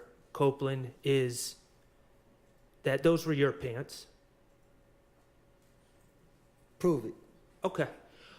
Let me ask you this. Did you plead guilty to possessing a firearm in case 22 SC 182134 on June 28, 2023? I play NOLO. Okay, and that was involving this incident, correct? Yes. Okay, fair enough. Gonna ask you about the shooting of Rich Homie Kwan's father's barbershop, okay? Is that okay? No. Okay, well, I gotta do it. You're aware that Rich Homie Kwan's father does own a barbershop in Atlanta, correct? I guess. Okay. 2014, someone shot up Rich Homie Kwan's father's barbershop, correct? I guess. Okay. And this was a big deal. Rich Homie Kwan, at least at that time, was a well-known rapper. I'm listening. Okay. And Rich Homie Kwan was trying to find answers to who shot up his father's barbershop, correct? That's I him. mean, he came to you for answers. All right. You knew Rich Homie Kwan, right? Something like that. Okay. And he came to you for answers, and he told you that he thought Trevante Turner, threat, shot up his father's barbershop. Right? And you took it upon yourself to convince Rich Homie Kwan that it was not threat. Right? And you did that, at least partially, because you knew that Rich Homie Kwan was thinking about putting money on Threat's head, correct? I'm listening. And when I say money on Threat's head, taking out a contract to have to have Trevante Turner, Threat, killed. I'm listening. $25,000, right? I'm listening. Okay. On January 28th, 2015, you were asked by investigator Dennis about the shooting of Rich Homie Kwan's father's barbershop, correct? You said when? January 28th, 2015, during the interviews that we've been talking about, All right. okay? The interviews that you've said you lied in, right? Uh-huh. Okay. Your Honor, I'm going to ask to publish DS-22A, which is States 378 Yankee Bravo, and the time is 7:24:00 to 7:27:30. All right.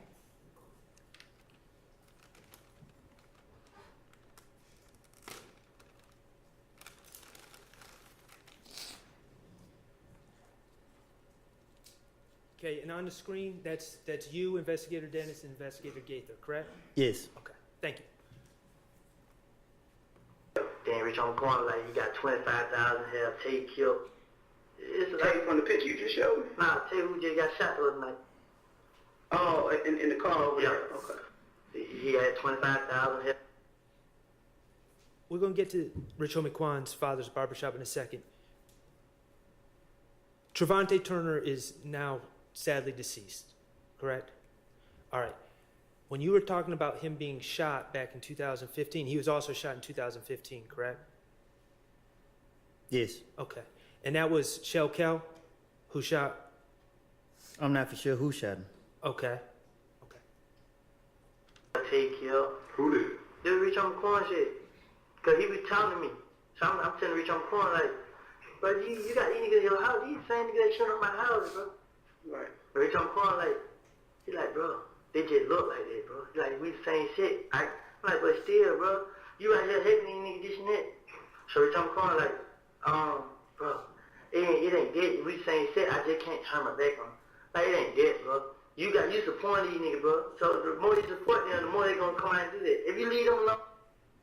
And in there, we still haven't gotten to the barbershop part, but in there, you're talking about conversations with Rich Homie Quan and his problems being linked to the Bloods, correct? I guess. Okay, and Rich Homie Quan not really being built like that. For sure. Okay. And the fact that he was scared to leave the Bloods, but in your opinion, they wanted to use Rich Homie Quan for his money. I'm talking to the police. Okay. But that's what's being discussed. All right. I'm not saying it's the truth. That's what's being discussed, though. All right. Okay. Then everything gonna go away. Yeah. Then you're like, bro, just protect me, bro. We need y'all, bro. I need y'all to protect me. How the hell we gonna protect you? You and these niggas out here doing it.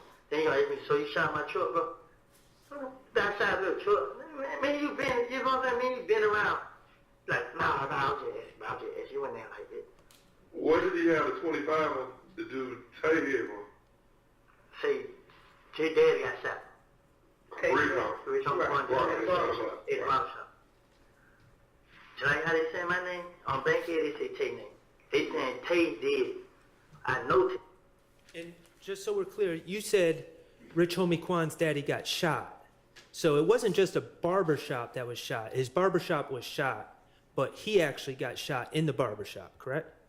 I don't know nothing about all that. Okay. Well, that's what you said. You said that Rich I'm Homie talking Quan. to the police again. Okay. All right. Ain't do it. You know what I'm saying? Then I don't lie and stuff saying Tay said like his mouth. I know Tay ain't do that. Right. You know what I'm saying? Because the night before we just hit the party. Yeah, who did it? Somebody else said some. Spit it out. I didn't know the name. You know what I'm saying? But it's supposed to be some nigga that had money over there. You know what I'm saying? Niggas over there got money. No, I'm talking about Bankhead. A lot of niggas on Bankhead got money. That's why when I started thinking, I couldn't think of the name, but this nigga supposed to have paid somebody on Johnson Road, one of them streets over there, to do it. Mm-hmm. You know what I'm saying? To kill him and retaliate, to get that Quan? Or to target his daddy? Cause like the same day, we like, I was in the street, I seen Quan crying. I'm like, what's wrong, bro? And he tried to kill my dad. You know what I'm saying? But him and Tay been having a problem. Right. So that's why he think.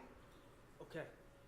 And you just, about 15 seconds before we paused it, you were talking about who shot up Rich Homie Quan's barbershop. Rich Homie Quan's father's barbershop. And you said a man from Bankhead with money hired someone from Johnson Road to do it, right? I'm listening. Is that correct? Is that what you said? That's what I said. Okay. Somebody from Bankhead, and when you say Bankhead, you're talking about Donald Lee Hollowell Road, right? I guess. Okay, well, you said it. Bankhead means street. Bankhead mean that area. Okay. That area off of Bankhead. And he paid someone from Johnson Road to shoot up Rich Homie Quan's. I ain't pay nobody to do nothing. I didn't say you. Oh. The person from Bankhead with money, according to you in this interview, person from Bankhead with money paid someone from Johnson Road to shoot up Rich Homie Quan's barbershop. Again, I'm talking to the police. Okay. Tay. Right. Him going to it, him and Tay mug each other. But he don't even know that Tay. Right. How y'all have a problem? But Tay messed with schoolboy. Mm-hmm. And they feel like they retaliation. Man, it ain't.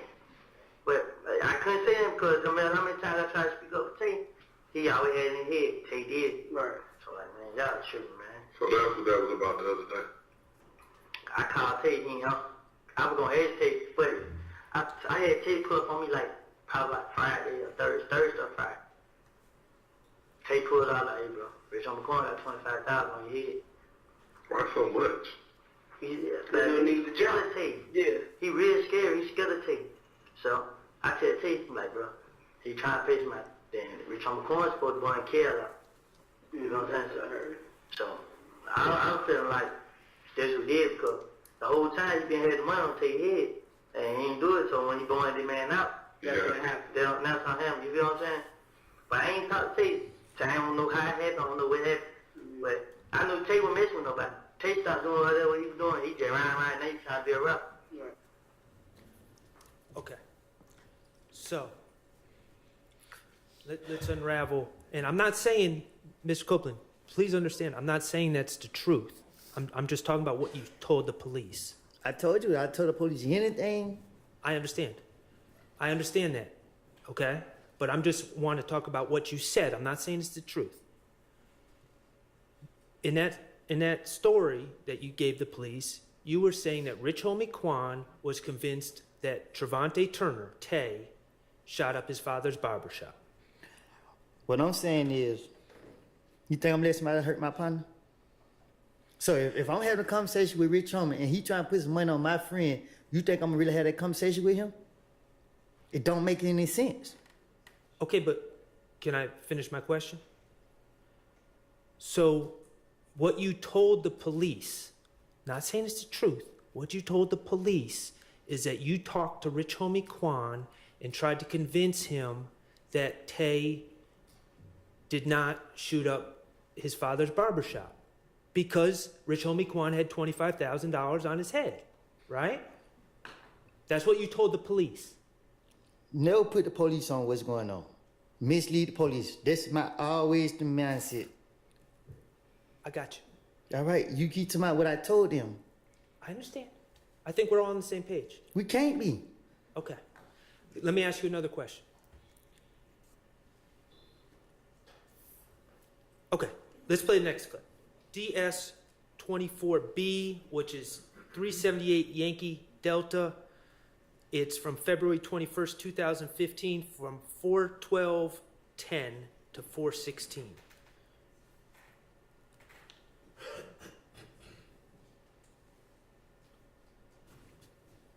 You playing the video? Yes, sir. Thank you. You're not trying to resolve the problem at hand. And I told you the only way for you to start resolving, to get this shit started and resolving it, is you gotta talk to her straight up. That's it. You gotta talk to her straight up. Because if you're not, it's just gonna continue and continue and continue. And I hate to see you or anybody else come up dead behind the bullets because everybody want to be loyal to the streets and Rich Homie Quan said, kill the shoot Tay after he bought him up. They tricked Tay over there. All on land out there hiding. Not saying it's true. You told Investigator Gaither that Rich Homie Quan paid Shell Kel, to shoot Tay. Correct? That's what I said. Okay. And then when Tay paused, Tay supposed to pick somebody up. But when Tay paused and waited, get ready to call nigga come back out there, they started shooting. Then my so-called sister, not my mama child, not my, somebody I don't know anymore, but go around telling folks I shot her house up. When she know the whole time they set Tay up.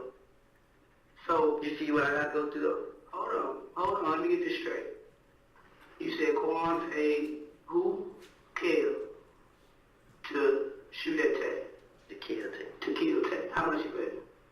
They supposed to be $25,000. Did he get it? I told Tay before it happened. I told Tay come pull up on me. Tay pull up on me. I said, bro, look, bro. I love you there, bro.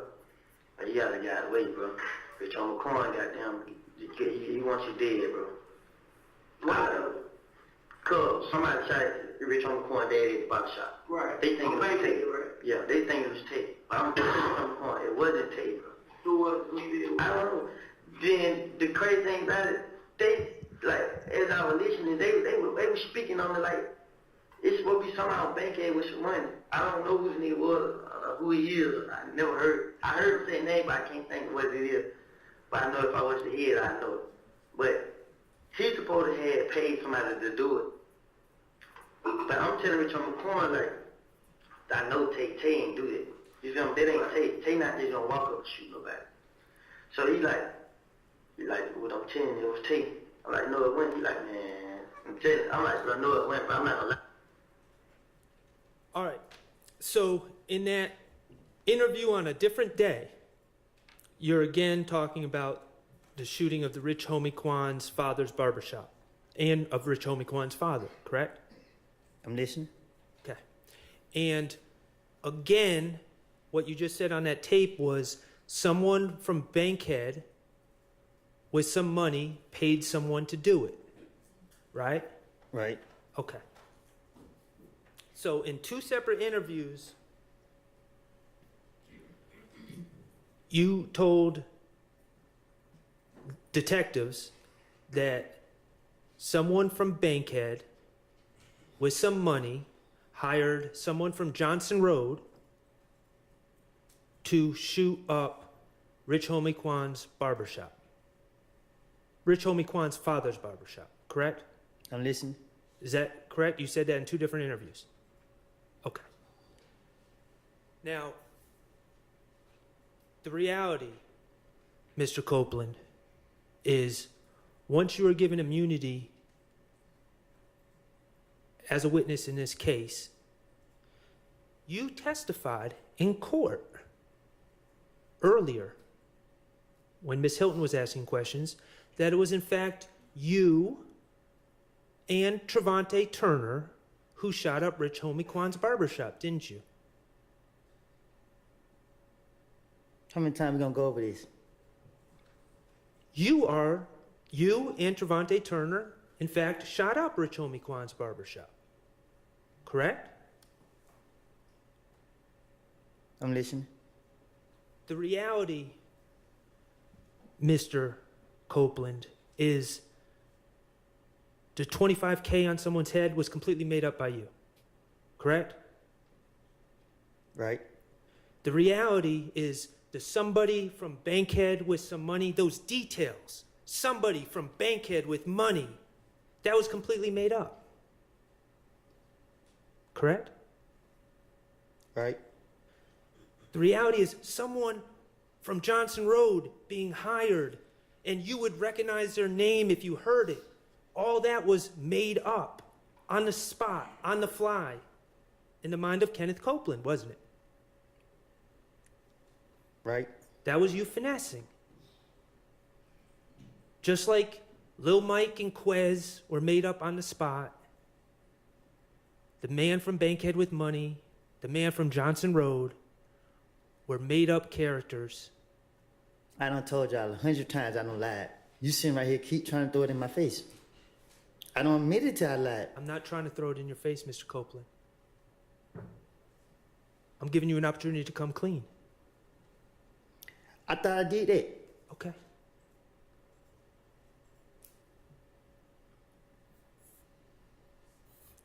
Are these the type of details? You remember when you talked about details make your lies more believable to the police? Lil Quez from Etheridge, Mike, or Lil Mike from Etheridge, Quez from Etheridge, man on Bankhead with money, man from Johnson Road. I would remember his name if someone said it. Are those the type of little details that you add to your finesse to make it more believable to the police? It's not like that.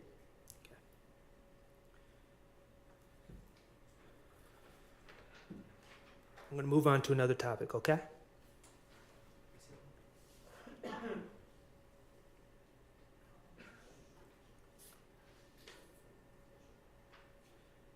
Your Honor, may I approach the witness with DS-30?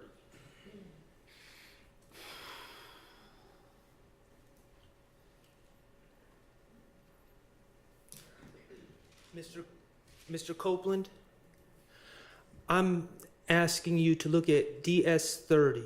Do you recognize the person on the right of that photograph? On who right? On your right. Yeah. That's Donovan Thomas, correct? There's no. Okay, you call him not.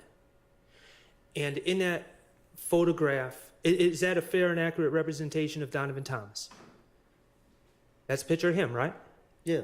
Okay, and is he wearing a chain in that photograph? Look like it. And that chain is in fact a peanut chain, correct? I can't tell. Well, okay, you're familiar with his chain, correct? It's a peanut chain. Thank you. Your Honor, I would move to admit DS30 into evidence. Admitted. Mr. Kokomo, if you could publish that picture, please.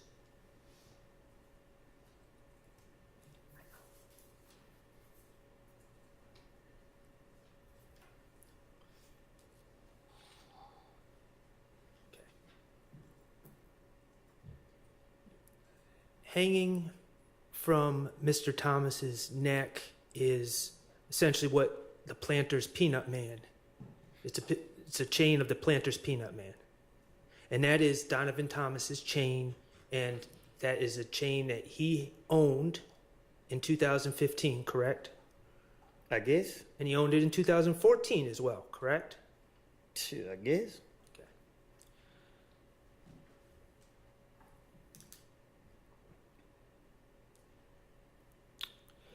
You are aware that in late 2014, Donovan Thomas's chain went missing, correct? Right. Someone stole it. If that's what you want to call it. Okay. Do you remember on January 11, 2015, the day you went to talk to Detective Thorpe? Detective Thorpe asked you about your relationship with Donovan Thomas, right? I'm listening. Okay. Mr. Kokomo, could you publish DS 18A, which is States 378 Yankee Alpha? It was January 11, 2015, 3:14:23 to 3:14:36. It's just 13 seconds, if you could listen.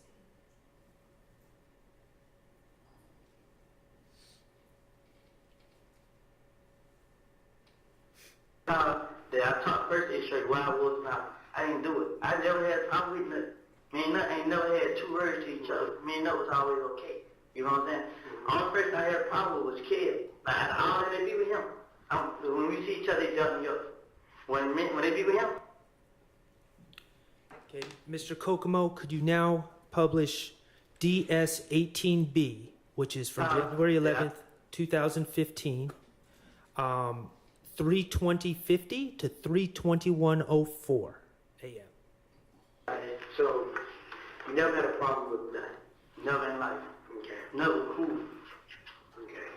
We just had a problem with Brother Kale. Yes. Describe Kale to me. Show you a picture. Mr. Kokomo, could you publish DS 18C, which is from the same interview, same exhibit, 3:30:31 to 3:31:02?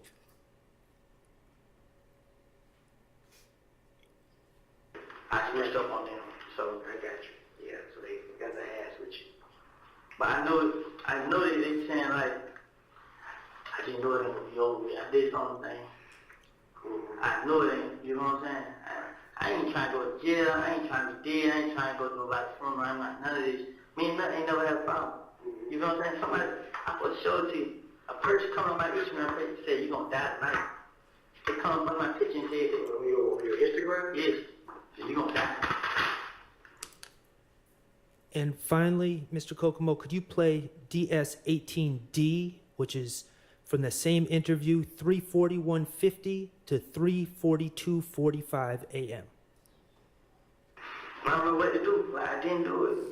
Like, I'm lost. Like, right now, man, I really am, man. I'm scared. I'm lost. I always say, all at once, I can't even think, man. Like, I don't know what to do, man. I don't, man. Because my name come back and everything, I'll be the same with it. But now somebody's dead, and I know how it feels to lose one, you know what I'm saying? I lost my closest friend, you know what I'm saying? And now, these niggas, they show up at people's mama houses and stuff like that, bro. Like, and it ain't even dead, it's a game. It's the whole clique, you know what I'm saying? They deep, you know what I'm saying? That's the only thing that put fear in my heart, because now I gotta watch out for everywhere I go. I have to watch out, and it ain't nothing I can do about it, man. I didn't have nothing to do with this. I didn't kill him. I didn't have him killed. I ain't never tried to fight him. I ain't never tried to rob him. I ain't never done nothing to nothing. In that January 11th interview, you stated to Detective Thorpe on 4 different occasions that you never had any problem with Nut, that you and Nut were okay, correct? I'm listening. Okay. You specifically said, I've never tried to fight him, I've never tried to rob him, I've never tried to do nothing to Nut. Right? Okay.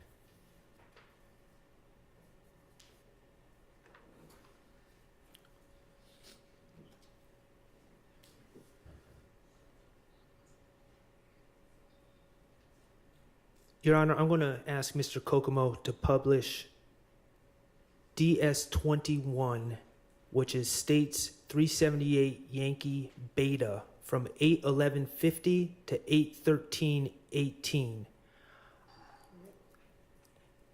Hold on one second, Mr. Kokomo. And Your Honor, I'm sorry. I'm going to ask a couple questions first.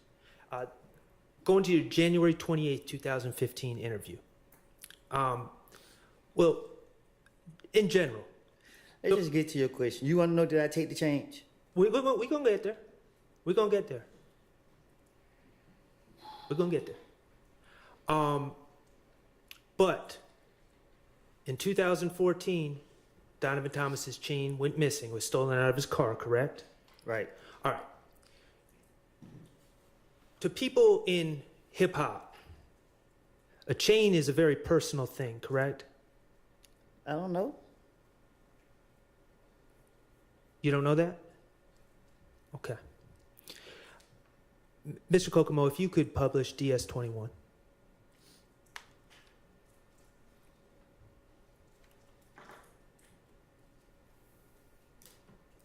Like, and then, like, you would have somebody broke in that car and gave me the phone and the jury. Because when I realized I took it, you know what I'm saying? What the hell? Didn't know that shit. Right. I called him up. Hey, man, I got your shit right here. Pull up on me. He come pull up on me. But before I gave back to him, I already hit 10 minutes. And he was texting the kid, bro, I introduced you to these folks, bro. You just took them out. And he was like, he sent a big paragraph and killed this shit. Like, man, nigga, what else? You know what I'm saying? Like, nigga, I'm out here, nigga, you ain't doing it for me. Yeah. This one reading. You know what I'm saying? So, nuts and big paragraph, more paragraph, more paragraph, more paragraph. Kill it, man. And like, he ain't say back, like, man, nigga, fuck you, whatever. You know what I'm saying? But Nut pull up. Don't want to, don't nobody know this. You know what I'm saying? Nut pull up. Him and Grease. Man, Nut got each other up. Like, right here, your stuff right here. You know what I'm saying? Right. He like, how you get it, bro? I ain't want to tell him. One of the young niggas on the vehicle broke in the car. Okay. In that story, you were saying that someone stole a chain from Nut, correct? The peanut chain. Yeah. And that person, and not only his chain, but his ID, his wallet, his phone, correct? Right. And that person happened to give you Donovan Thomas's belongings. Right. And you said, you told the police, you realized it was Donovan Thomas's chain. And you called Nut and wanted to return his stuff. Right? And specifically, right before we paused it, you said you didn't want to tell Donovan Thomas who took it. Right? Right. You wouldn't want to tell Donovan Thomas who took it because Donovan Thomas is what some people might say is the big homie. Right? He's a gang leader. You don't just take Donovan Thomas's chain and it's all cool, correct? I don't know. Well, that's why you wouldn't want to tell Donovan Thomas who took it, correct? You'd want to protect whoever took that chain. You wouldn't want Donovan Thomas gunning for that person for disrespecting his property, right? Right.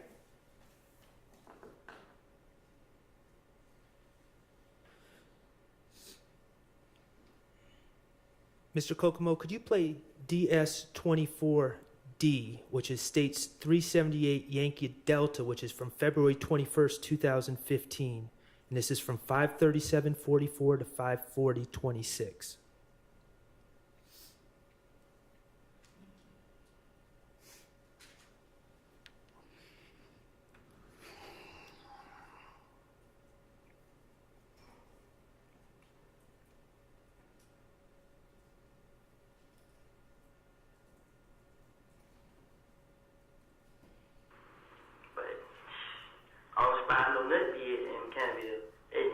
It's not playing. He told me to pull up there one day. Is it popped up now? No. We started again, Mr. Kokomo. There you go. But Thank you. I was spying no nut bid in Canada at night. He told me to pull up there one day. Somebody had one of my little partner broke in the car, stole his chain, his phone, his ID, not his driver's license. And I gave it back to him. Like, you know, when I got it, man, it's nut shit, nigga. You hear? But I really thought he was gonna give me some back for it. I called him like, hey man, I got the shit, bro. Like, for real, bro? Like, yeah. Like, where you at? I'm out right here in Mechanicsville. I'm on my way to Mechanicsville. He like, all right, call me when you get out there. So he called me back. I'm like, shit, I'm here, they waiting now. He's like, all right. So when I get out there, I call him. He like, pull up at 90 spot. Like, shit, I ain't got no ride now. I got dropped out. I'm like, about 4. So I'm finna pull up with that. I like to pull it like, right here, pop on the player. He pull up, bag in, have me fit. Shit, he get out the car. Vic was in the car, like, what's up? I'm like, what's up, bro? Shit, nothing came. Like, here you go, bro. You ready? Got me up. I gave him that little shoulder thing. So when I gave him that, but I don't spy no nut bid in Canada at night.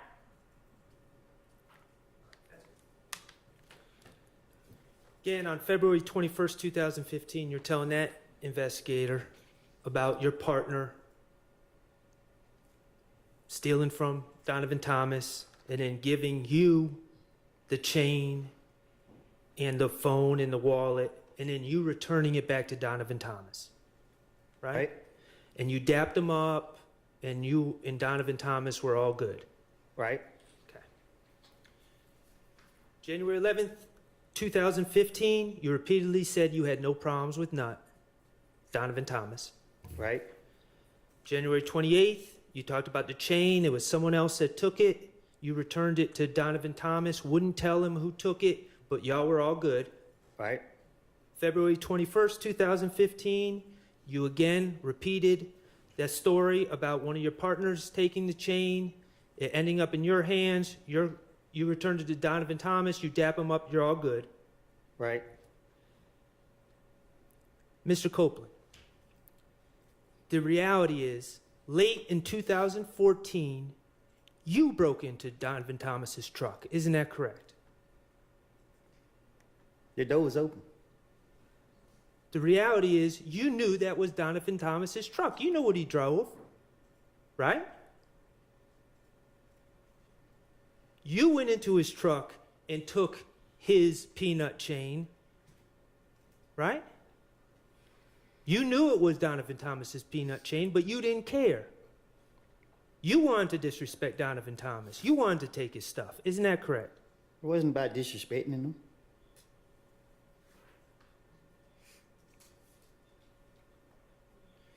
The reality is, Mr. Copeland, that Donovan Thomas called his phone and you answered. Isn't that correct?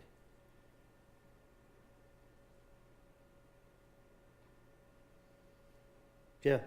The reality is, you knew that Donovan Thomas knew that you stole his stuff. I ain't still. Objection, speculation. Sustained. The reality is that you knew you bit off more than you could chew. What you mean by that? Donovan Thomas was coming after you. Objection, speculation. Facts on the evidence, relevance. Sustained. The reality is, you made up this whole story about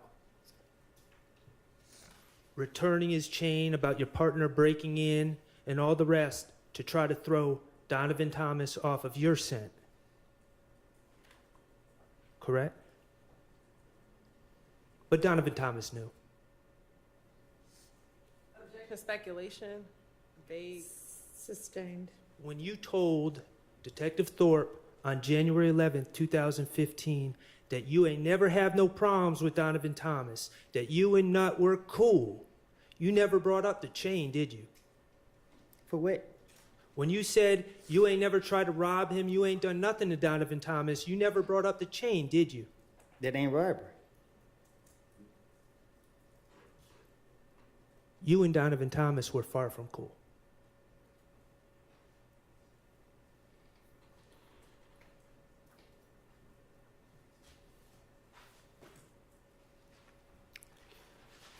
TIG stands for Think It's a Game, correct?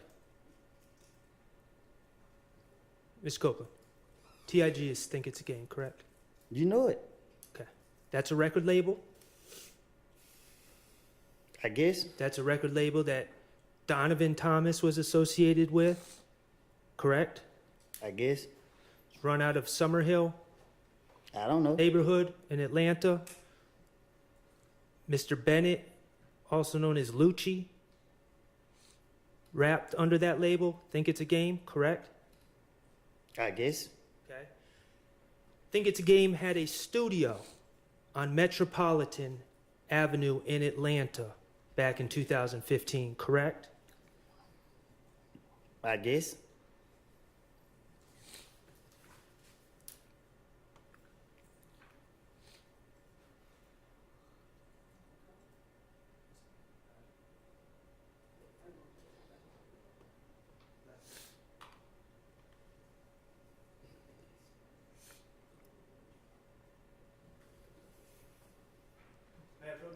You may.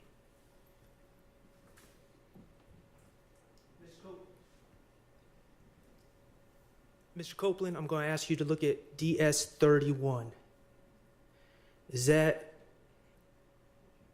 do you recognize DS31? Yeah. Okay. That is the building that housed TIG Studios back in 2015, correct? I guess. Okay. Your Honor, I'm going to ask that DS31 be put into evidence, be admitted as evidence. All right, it's admitted. That's the studio that Lucci went to make songs, correct? I guess. That's the studio that Donovan Thomas would be at, correct? I guess. That's the studio that Rich Homie Quan would be at, correct? I guess. Okay. You are aware that on January 8th, 2015, late at night on January 8th, 2015, the TIG studios were shot up, correct?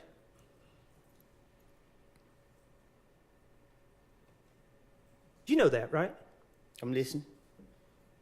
You are aware that Rich Homie Quan's truck was struck by bullets on January 8th, 2015. His windshield was shot out, correct? You don't know. You're aware that Donovan Thomas was present at TIG Studios on January 8th, 2015. Isn't that true? I don't hang up there. DS22B, please, Mr. Kokomo. I would like to publish, Your Honor, DS22B, which is from January 28, 2015 interview, states Exhibit 378 Yankee Beta, 7/24/39 to 7/25/06. All right. Like, it ain't dead, bro. You supporting these niggas, bro. So the more you support them, the more they gonna come out and do that. If you leave them alone, then everything gonna go away. Yep. Then you're like, bro, just protect me, bro. We need y'all, bro. I need y'all to protect me. How the hell we gonna protect you? You and these niggas out here doing it. Then you're like, so you shot my truck, bro. That side of your truck. Man, you been, you know what I'm saying? Man, you been a... You are talking to the police about Rich Homie Quan asking you if you shot up his truck, correct? In that interview. That's what it just said. Okay. I'm gonna play it on the script. Like, no, I'll just ask you in there like this. What did he have a 25 on to do Tay head on?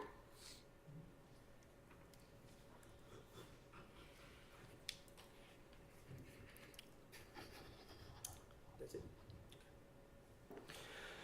So, Rich Homie Quan questioned you about whether you were the person that was outside the TIG studio shooting up in that studio on January 8, 2015. Isn't that correct? You can't question me. Okay.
Not talking about what you told the police. I'm talking about reality now. On January 6th, 2015, you were at Club Crucial. I'm listening. You were in possession of a large amount of money and you were showing off in front of a bunch of people that knew you, in front of a bunch of girls, correct? I'm listening. In front of all these people at this club, Kelvin Watts, Shell Kell, Donovan Thomas's brother, jumped you, correct? I'm listening. He tested you. He started punching you. He tried to take your stuff. He gave you a black eye. He punched me in the back. He didn't hit me he didn't face me off. Okay. Well, you had a swollen face. Cause another nigga hit me. Okay. Who was with Shell Kell? What's up, bro? He was with Shell Kell, the other person that hit you? Obviously he went with me. Okay. These men, Shell Kell and his friends, tested you. Publicly. In front of a bunch of people. In front of a bunch of girls, correct? They tried to run your pockets. Right? I'm listening. Pardon my language, it pissed you off. Just like you is. Okay. 2 days later, on January 8th, 2015, you found out that Nut and Rich Homie Quan were outside the TIG studios on Metropolitan Avenue, didn't you? I don't know what you're talking about. You got in that rented Infiniti and drove up to that studio, didn't you? Your Honor, objection assuming facts not in the evidence. I'll allow it. You took your gun with you. You stood outside the fence and you shot at TIG Studios. And you put a bullet in Rich Homie Quan's truck. Did you not? You got proof?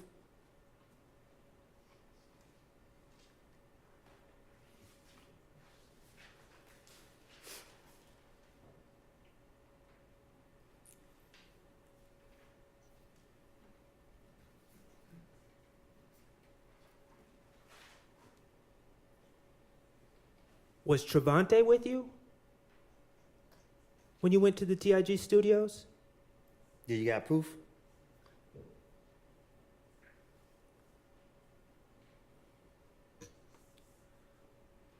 We're going to change the subject, Mr. Copeland. All right. To your understanding, now you pled to the possession of a firearm case from 2021. You pled to that recently, or this year. Say that again? You pled to that case this year, correct? Earlier this year? The possession of firearm that you were interviewed about on October 27, 2021? I don't know if it was this year or last year. Okay, fair enough. To your understanding, you still have a pending matter in front of the Fulton County District Attorney's Office, correct? Shit, I ain't no telling. I don't know. Well, you discussed it. You gave an interview with the Danza Project recently, right? Right. All right, and you discussed a pending matter where your understanding is you are charged with filing a false report. Oh, yeah. Okay. To your understanding, you're charged with false report of a crime and false statements, 2 felonies, correct? Right. And the allegation is that while you were at the Fulton County Jail, Relevance as to the specific conduct or the specific, an improper impeachment to the specific extrinsic evidence of the specific incident that occurred. Okay, I can't really hear you very well, but I think we might need to approach about this anyway.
That's good then.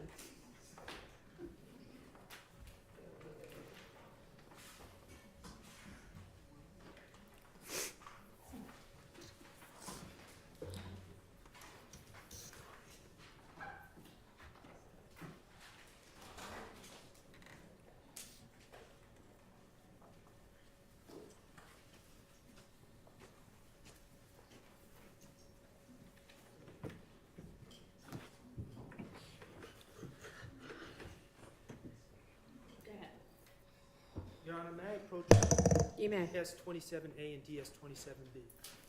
Yes.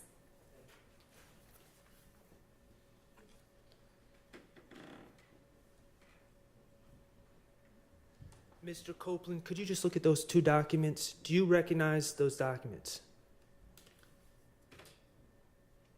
I seen them before, yeah. Are those the arrest warrants taken out for you for false report of a crime and false statements that you believe are still pending against you? Yeah. Okay. And briefly, the allegation is that, well, Your Honor, I would move to admit DS27A and DS27B into evidence. Your Honor, we object to the admission of those two exhibits. You can ask the question, but you know, if exhibits given, impeach them with the exhibits or. They're admitted over objection. Mr. Copeland, briefly, the allegations against you that you believe are pending are that you accused a jail worker or a deputy of spraying with OC spray at the jail. Right? And the deputies, the supervisors, reviewed the videotape from the jail and determined that the jail worker did not have OC spray on her and did not spray you with any OC spray in the jail. Isn't that correct? Right?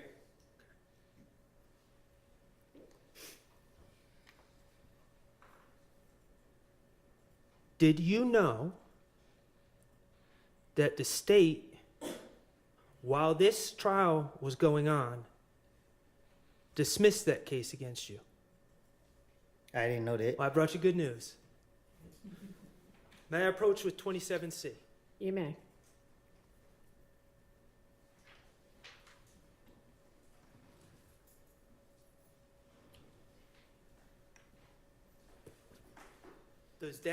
Does that document say State of Georgia versus Kenneth Copeland? I think. Okay.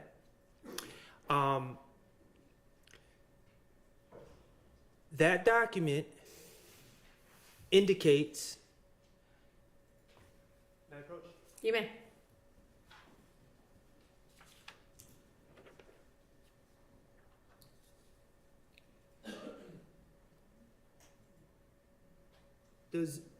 Correct me if I'm wrong, does this document say the facts of this case have been reviewed, and although it appears that probable cause existed for the defendant's arrest, the decision of the district attorney at this time is not to prosecute the above named defendant?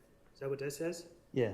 Okay. It says the reasons for this decision are as follows: prosecutorial discretion. Correct? Mm-hmm. And Yes. the person whose name is on this document is Fonnie T. Willis, correct? Yes. Okay.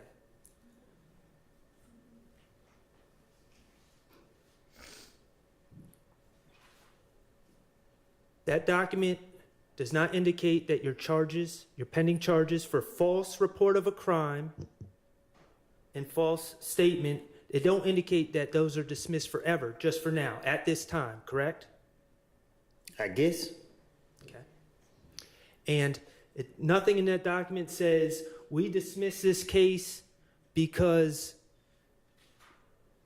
we were wrong, Mr. Copeland's innocent. It said prosecutorial discretion, correct? What that mean? Okay. It means they just made the decision to do it. All right, that we can strike that part. Ask your next question. Isn't it true? And you just found out that this was dismissed today. But isn't it true that while you were on the state's witness list to testify in this case, the state was simultaneously, at the same time, prosecuting you for false statements and false report of a crime? Isn't that true? Talk to me so I can understand. They were calling you a liar at the same time that they were asking this jury to believe what you're saying. Isn't that true? Oh, yeah.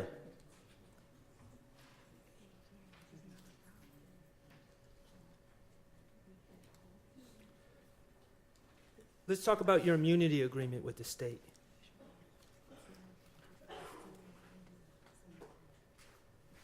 They told you in that June 10th, 2024 meeting that you did not ask for, that any crime that you talked about, they were not going to prosecute you for.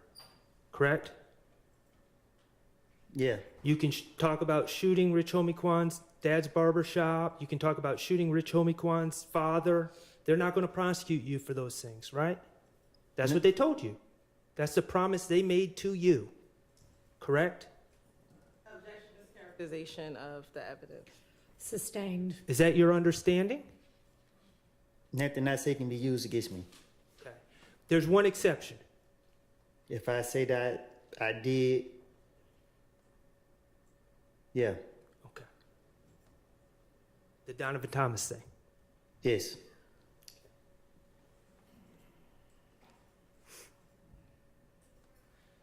Mr. Copeland, you don't know any of these gentlemen back here to have a personal beef with Donovan Thomas, do you?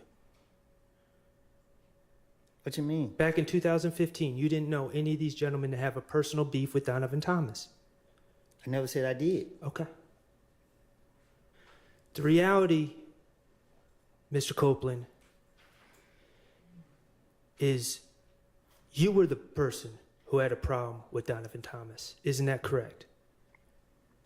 You were the one that broke into Donovan Thomas's car, correct?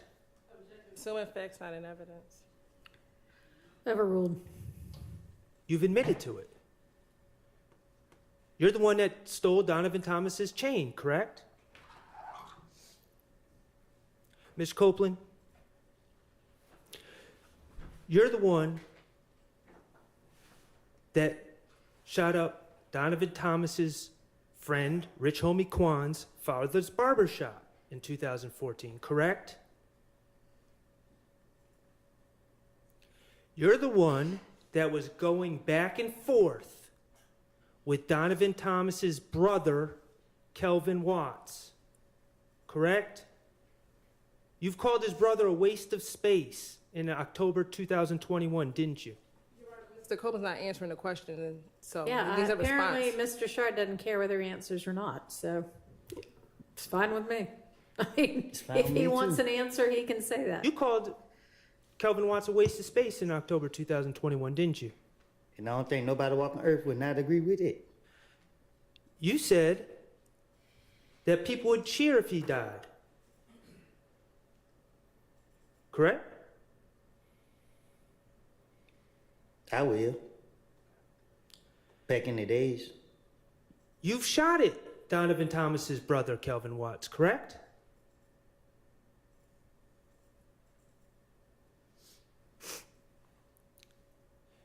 You're the one who got jumped by Donovan Thomas's brother on January 6, 2015 at Club Crucial, correct?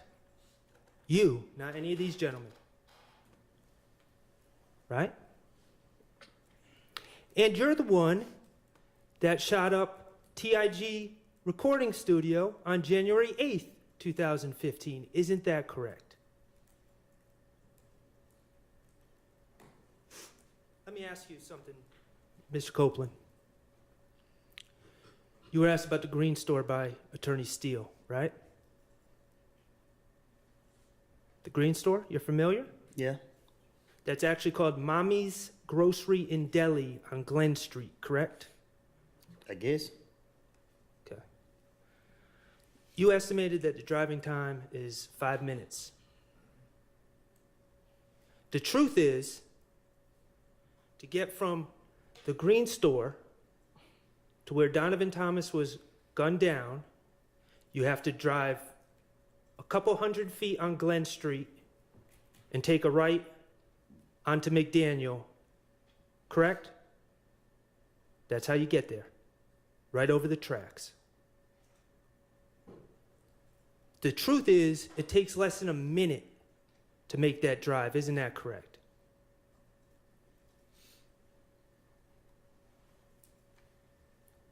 Mr. Kokomo, could you publish DS24F? This is February 21st, 2015, 378 Yankee Delta from 622.59 to 624.01.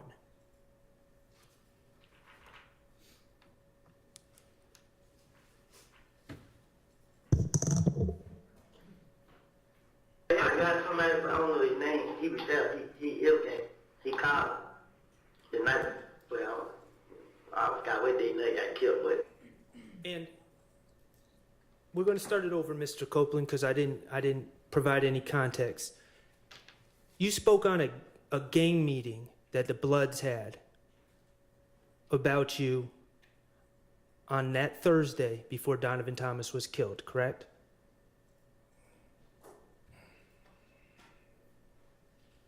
Mr. Kokomo, could you play DS24? I got somebody, but I don't know his name. He was. I got somebody, but I don't know his name. He was there. He everything. He called the night. Well, I forgot what day they got killed, but it was a Friday night. It was a Thursday night. Mm-hmm. They had a barbecue. But the barbecue just about it was a blood meeting. Everything blood meeting. Mm-hmm. Then the whole meeting was based upon me. They was all in there talking about this and this, talking about this and this. So the nigga Mo was on the phone. So Mo told everybody, I need every last one of y'all, whoever 90s scraps is, whoever that other nigga name, supposed to kill me. They gave all them guns. The same night, they gave every last one of them guns. Said, treat me to a gas station and kill me. I forgot what else. But he called and he told me everything. He said, is this person a friend of yours?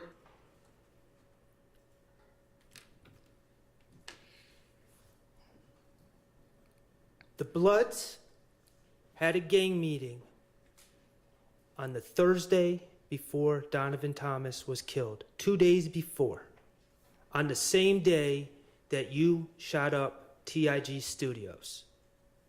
Isn't that correct? I don't know what you're talking about. In that statement to the police, you said that the whole meeting was based on me. Not them, on you. That Mo, from behind the wall, had put the green light on you. Not anyone else. He put the green light on you for what was going on with you.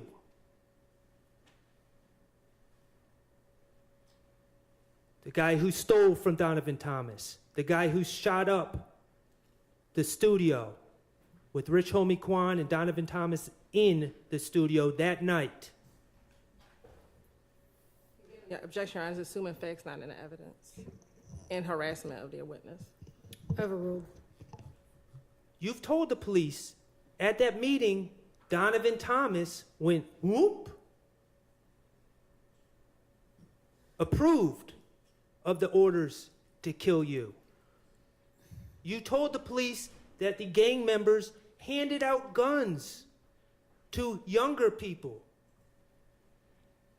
And the plan was to trick you to come to the gas station. And the only reason you weren't killed is because someone told you about it.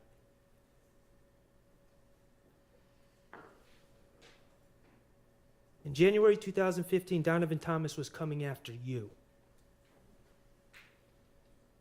Objection, speculation, again, assuming facts, not in evidence. Sustained. Mr. Copeland,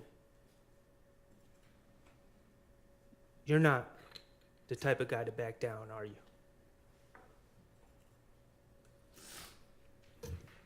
No further questions. All right. Okay, I know that the state is gonna have, redirect, but I think it's gonna last longer than we've got for this evening, so we, will come back on Tuesday of next week, to finish up with Mr. Copeland. So, Mr. Copeland, if you can be back here with us at 9 a.m. on Tuesday of next week. You be blessed. All right.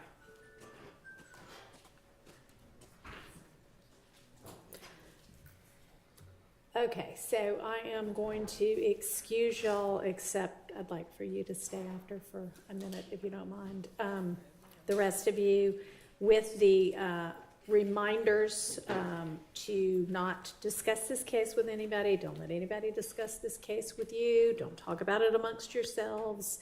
Don't look at and, in fact, avoid any media accounts of this case or anybody involved in it, including anything on any kind of social media. Don't try to find out any information about the case or anybody involved in it from any source outside of what we all hear together in this courtroom, okay? I want y'all to enjoy your long weekend and your holiday break, and I'll see y'all back on Tuesday.